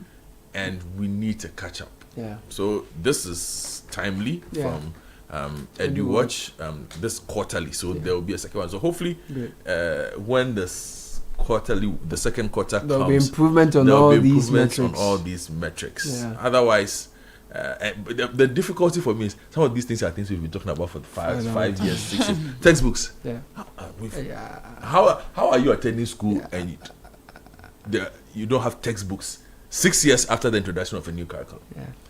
And we've had education minister after education minister make promise after promise after promise. Like Pantana, Medina, Gawes, they received none. We are going to provide textbooks, we are going to do this. And this is for the public schools that we're talking about. These are not private schools. These are public schools. Yeah. So, and they have a lot of people. Sometimes we tend to think everybody attends a private school. But there are a lot of people in the public school system. So if they are struggling to get access to textbooks, how are they learning? True. If your child attends school today at Lankwantana Medina, they say the textbooks are not there for some of the classes. Yeah. So how are they learning? But the child goes to school, wakes up every morning, takes a bath, goes to school. The free sanitary pad one is the latest one that has come up because the government, this new government, brought it. Maybe Kaka will get we spent about 292 million that has been allocated for that in 2025. Before I get into that, I'll also commend Kofi and his team for this work. 15 pages, easy to read. The facts are there. The recommendations are also very there. clear.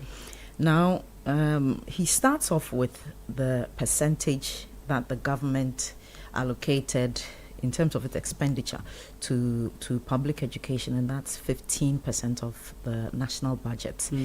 Okay, and a quick search online estimates the national budget that's for 2025 at around 290 billion Ghana cedis. So a 15% is what you see for education at 42 billion Ghana cedis thereabouts.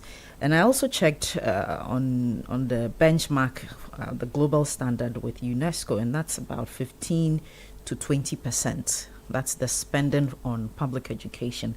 So it means that, like Godfred said, on paper it looks like we're doing the right thing. It looks like we are working towards achieving some of these goals on education, etc. But I'm looking at 290 billion Ghana cedis, and out of that 42 billion goes to public education. The challenge is not about the how much. The challenge is about how this 42 billion is being efficiently used in the sector. Yeah. Okay, and if you read their conclusion, they talk about system weaknesses. They talk about inequitable distribution or allocation of resources. Weak targeting. Yeah. So you brought up the sanitary pad program. Yeah. Okay, and it doesn't make sense, and it becomes counterproductive if you don't carry out the program efficiently and effectively. True. So that the report tells us that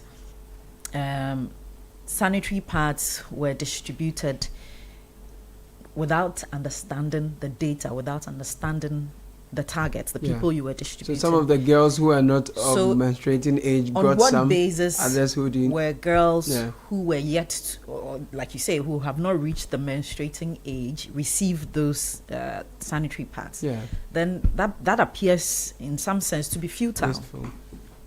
And then there's also, you see that the detail is very important. Yeah. There are also the types. Yeah. You have the types for regular or thin flow, the mid, and then you have the heavy flow. So the question would be, were you just distributing them like bags of water, or you understood the needs of these girls? Okay, if you're given one community had thin parts only throughout, and others had a mix, and every woman is unique and and different, and so you can't sit in this chair and know that I'm a heavy flower or not. Right. You need to get the data, and the failure to properly target will lead to the ineffectiveness of the program. Yeah. Okay, and speaking as a woman, this sanitary conversation, last time I brought it up weeks back with you, and you were making some funny arguments about the taxes on it, but that's not the issue here. The part about... So we're talking about the local production. Yes. Yeah, and I thought it was good to have the local producers in the game. And Kofi Asare is recommending we have more people. My argument was that remove the taxes on sanitary pads completely. But that's a separate argument. You see, you don't have the control over this as a female, as a girl. Okay, this happens because you're born a girl. It's not necessarily a negative thing, but in the world that we live in, it can be a difficult thing to manage. Okay, and if you're not, it can prevent you from even going to school, and that's why the program in itself is useful. Yeah. Yes, it's useful because then a girl is able to go to school, participate in the teaching and learning without thinking about all of this. But just to learn, it is important that the young girls who are going to school feel comfortable enough to participate in the learning. Yeah. Okay, these things are basic. If we go to capitation grant and the feeding fee, how much? Bernard was surprised about the amount, the 2 Ghana cedis. It's an increment. But that's an increment. You see, the fundamentals, in my opinion, are very important to get the child to sit there. Yeah. You see, if it's not done properly, it's merely using food as a ruse. But let's break this down. it's not just about the food. Yeah. Okay, and that's where the criticism of the caterers will come in. But it's about the quality of the food. The nutritional needs of the Nutrition students. is important for the entire makeup of the body, and especially the brain. For learning children. Okay, so what are we giving them? Is it what's the quality of the ingredients? Right. What's the menu that is created? Right. Is it only carbohydrates Monday to Friday? We need to pay attention to the details. menu, Right. the ingredients, how fresh the food, And the nutritional value because it gives. these impact the nutritional value. If you're bringing food that has been prepared and sat in a freezer for Stale. 3 weeks, if you are Okay. bringing food that is heavy on the carbohydrate side, what are you giving the children? Right. And so for me, this report is amazing. These things are great. There are concerning things in it. It appears that if the implementation of some of these projects are not done properly, and when we get into that conversation, then it becomes political interest, political associations. You True. see, when Apioko came into the studio and I was listening to her, and she talked about, she gave the details of what people were doing in their communities, the heroes we are celebrating. Bernard even exclaimed, hey, they are not politicians. Okay. It shows that it is possible to do this work and do it right. Correct. If we don't do it right, we are looking at how much money, 42 billion. Yeah. You spoke about 290 something million. Yeah. Then all these monies are going down the drain.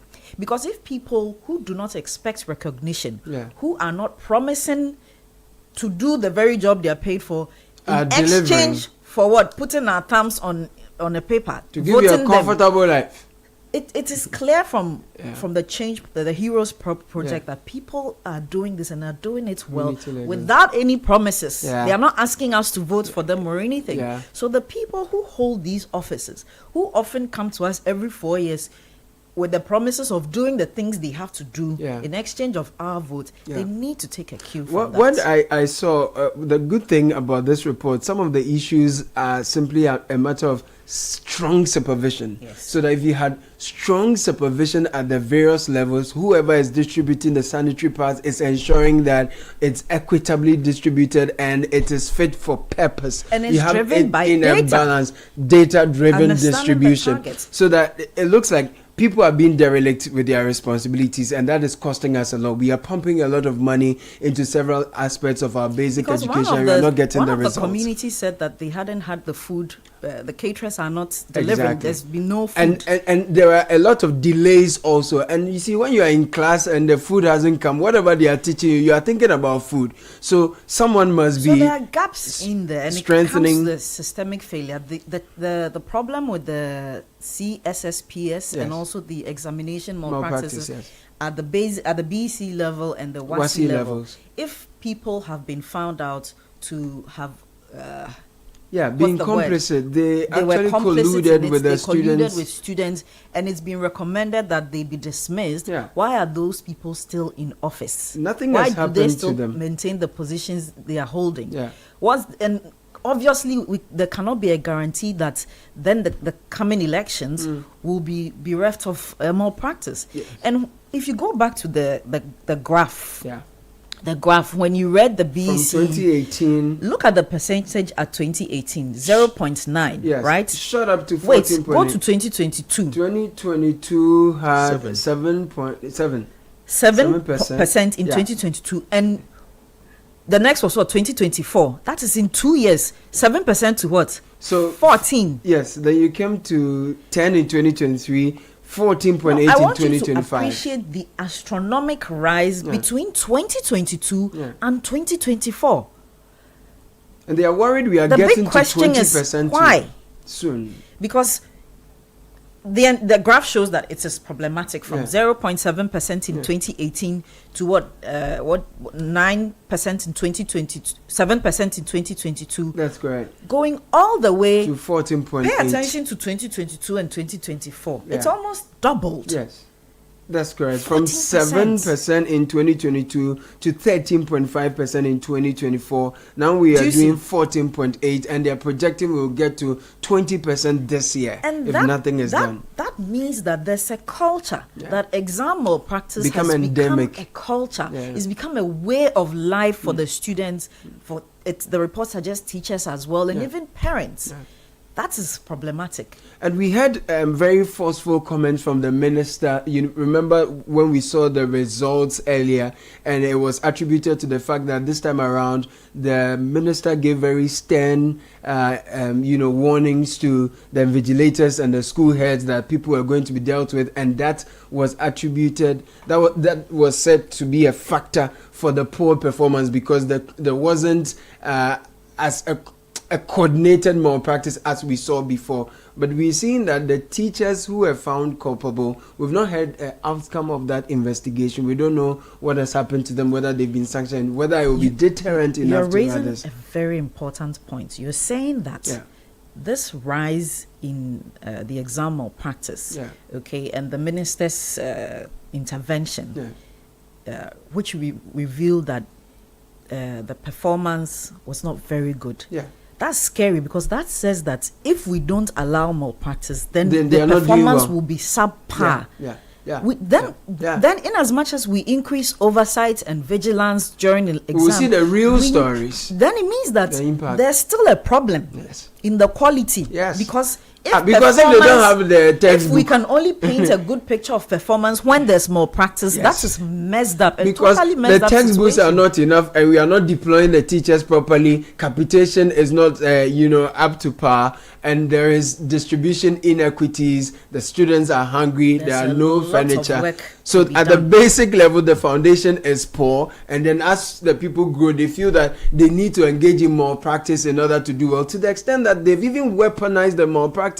There are schools where they have beaten up heads who don't allow them to engage in malpractices. There are schools where heads collude with the students to beat supervisors. The recommendation is important. It must cost the school heads their jobs. It must. Because if there's no price to pay, then we'll continue with it and paint a good picture. Remember when we discussed this, Godfred? There were people who sent messages that some students passed very well with beautiful grades, but could not even express themselves. They could not even state their names, fill forms. And the problem that has brought us is the universities that are struggling. Yes. Because the lecturers also started complaining that they were reading all kinds of essays they were getting from somebody who has an A in economics and yet is failing economics 101. So that's terrible. It's just that we need to sort out. But on the examination more practice bit, I'm hoping that the return to the general WAEC fold and calendar might help streamline this. Correct. Because I had always held on to my suspicion that the need to let the free senior high school policy look good in its outcomes meant that a lot of laxity was allowed. And I have said this from day one. So I'm not going to change my tune on that particular. That the need to let the free senior high school look good meant that we needed good outcomes, and so it did look at a point as if the teachers had been told, look elsewhere. Look elsewhere. We are providing them past questions, and everything also when you get done. there, look elsewhere. You understand? But I am wary of the warning that is in the Edu Watch's report, where it says they don't want us to get to 20% more practice, But the nature of our educational system is also such that the kids are dependent on these results so much that they are willing to do anything. Parents are also willing to do anything for it. So it's becoming more precarious by the year. This WASI will be an interesting one. Because will the minister tighten even more? But that will also mean that we need to see these persons punished, those who were caught being the last ones, for right on time, for the others to know that we cannot keep this up. And you can't get away with it. Yes. We would rather have the quality than just the numbers looking good. We would rather have the quality than just the numbers looking good. We that is something that I am interested in. Yeah, and I want to take you back to the TVET point because we are all very passionate about it, and we will enjoy the benefits of a good TVET education or suffer the penalty for it, for want of a better expression, when the people who are fixing our appliances, our automobiles, they are not getting proper hands-on. And I think that investing only 2.5% of the education budget in TVET is not good enough. You have more than 500,000 people graduating from secondary schools. You are putting them through a national apprenticeship program that your stipends are delaying. The startup capitals you are giving them are delaying. Why don't you consolidate this?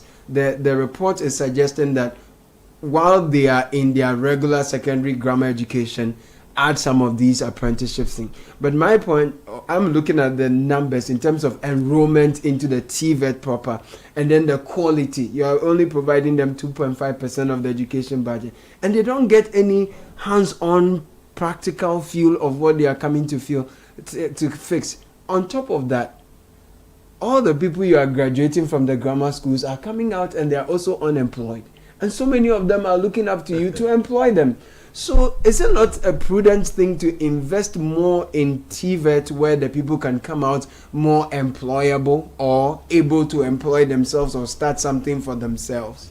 You see, Caleb, I had the opportunity to study in Spain for a bit, and the kind of recognition that is associated with the TVET space. I mean, prestige, for me, it was shocking. It was a cultural shock for me. That a group of people exactly put because so much over value. here, the technical and vocational are not given any kind of recognition or respect. It is rather seen, and parents erroneously say, hey, if you don't pass, you go and do TVET, or you go to TVET school, or you go and do home economics, or you do visual arts. Okay, but mind you, pay attention to the trends of financial and economic crisis. People lose jobs when companies have to do the needful. But there are certain jobs that appear to stay all the time. The person who is making your food, the person doing the cleaning, you're always eating. The person cutting your hair. Thank you. These are the jobs. The person making your chairs and your tables, our clothes. Thank you. These are the jobs that stay. I think that the TVET space needs a whole reimagining. Okay, that will sort of first change the mindset. There's an article we read, I don't know if we read it here, about the new rich being the filthy rich. That the people who are becoming rich right now It was a study done by 2 Princeton professors. Thank you. Are the people doing the work we consider filthy. The new millionaires are carpet tilers, plumbers. Wow. Generally artisans. Yes. Generally artisans. Those who run landscape services. So because they're constantly employed and they're expanding. Thank you. So that in itself is the opportunity. The research backs it. And so we need to recreate a mindset about the TVET space. Okay, that's not to say we should disregard the other sides. But the whole educational sector requires a certain transformation. Godfred believes, and he expresses it ferociously, that for this country to change, one of the places that we must see proper change and transformation is education. You've sat here several times. You said it time and again. Okay, and unfortunately, because of our colonization interaction, education, as well as other parts, but education took a bit of a hit. And so we need to reevaluate and renew the vision for education. And it must come with some speed, right? And some we have time. Kind of like we have urgency. Urgency, that's what I mean. Urgency. I agree with you. Urgency. Because if we do not, education is what is going to affect the mind of the person called Ghanaian.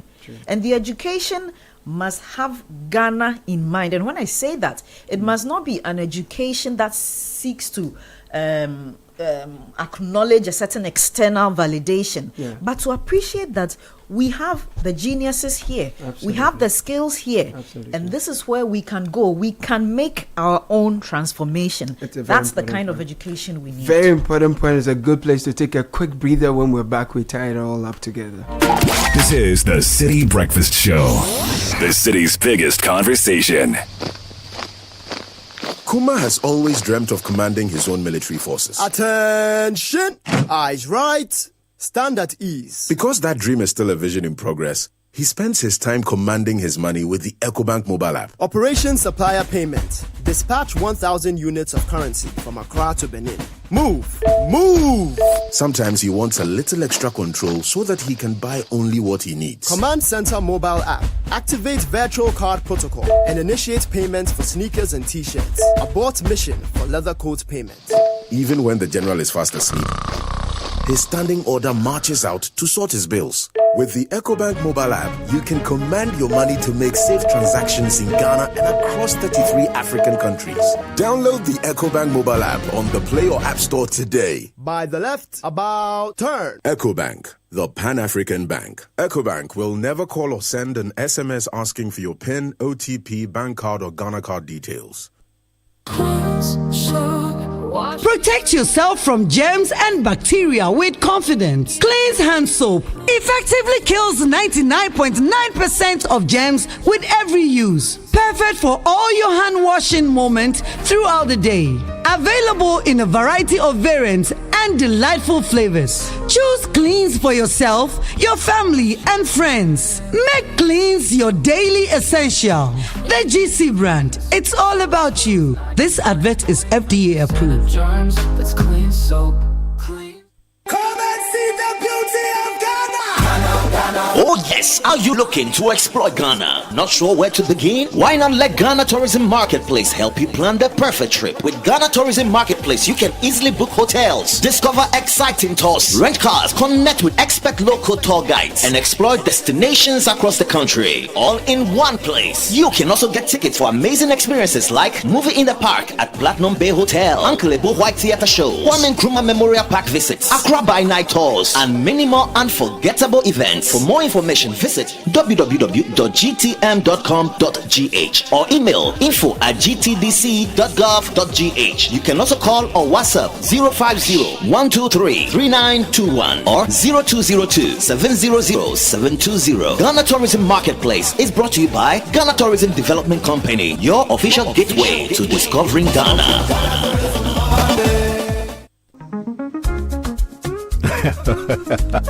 My friends, I'm a very happy man. Let me share my testimony. I needed a home at a prime location, but I didn't have enough money. The little I had was too small to buy even a studio apartment, but a friend of mine introduced me to invest to own from Priority View Homes. I invested the little money I had for only 2 years. True to their word, at the maturity date, I qualified for a 2-bedroom luxury apartment at a prime location in Accra. Now look at me, living in my own home without the usual hassle. If you want a stress-free home to live in, I would advise you to sign up to their invest-to-own policy in partnership with Omni Basic Bank and say cheers to a new home. You may call Priority View Homes Limited on 055-588-2294 or 024-4068-477 and you will never regret you did. Priority View Homes. There's no place like home. So what goes into building quality structures? I mean, literally, what goes into it? Wujaf, you don't want to be sitting here somewhere worrying whether or not you did a really good job. It'd be very simple equation. If there's no diamond cement in the mix, massa, forget it. Don't start cry. Menye, diamond cement has been providing builders, block makers, and construction companies that peace of mind for years. Diamond cement is 42.5 R grade cement. Unbeatable quality made right here in Ghana. And because we have your pocket in mind, we provide 32.5 R grade so that everybody getting on. No long talk, Jack. If there's no diamond cement in the mix, don't start. Locate Diamond Cement Ghana Limited nationwide with factories in Aflao, Takrade, and Buipe, or call 0244-313-368 or 0540-111-978 or 0202-021-175. Diamond Cement, still as hard as a diamond. In Ghana, planning ahead is something we grew up with. It's in the small things. Filling your barrels and buckets just in case the taps don't flow tomorrow. Parents buying school shoes 2 or 3 sizes too big so you can grow into them. Or wrapping your books carefully so that they can be passed down to the next child. It's how we've always looked out for the future. Quietly, thoughtfully, every day. For 20 years, we've understood what Ghanaians have always known. Planning today secures tomorrow. It's the reason we provided life insurance solutions for every aspect of your future. Star Life didn't introduce planning ahead, we only made it better. Why? Because it's who you've always been. Star Life, your solid partner for life. We are Star Life, your solid partner for life. This is the City Breakfast Show, the city's biggest conversation.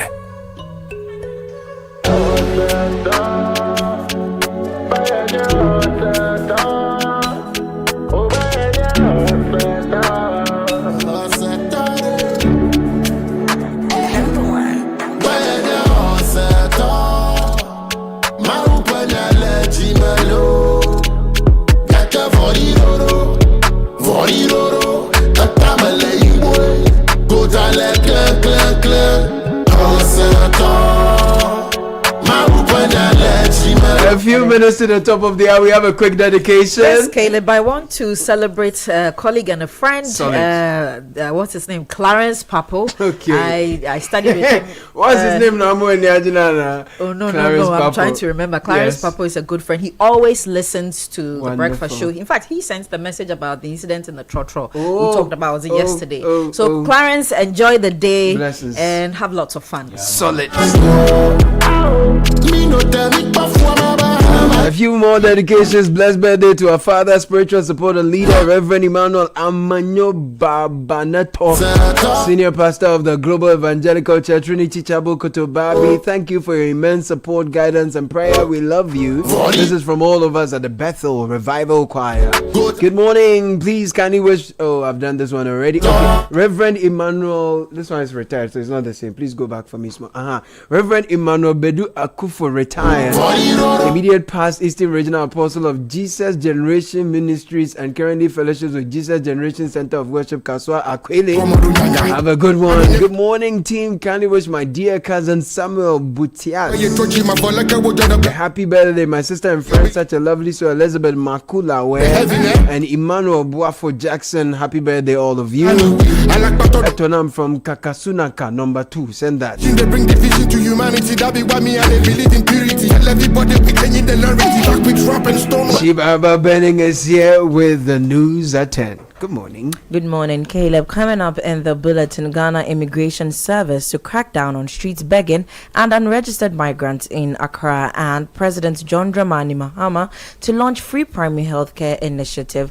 Let's settle for the details of these stories now.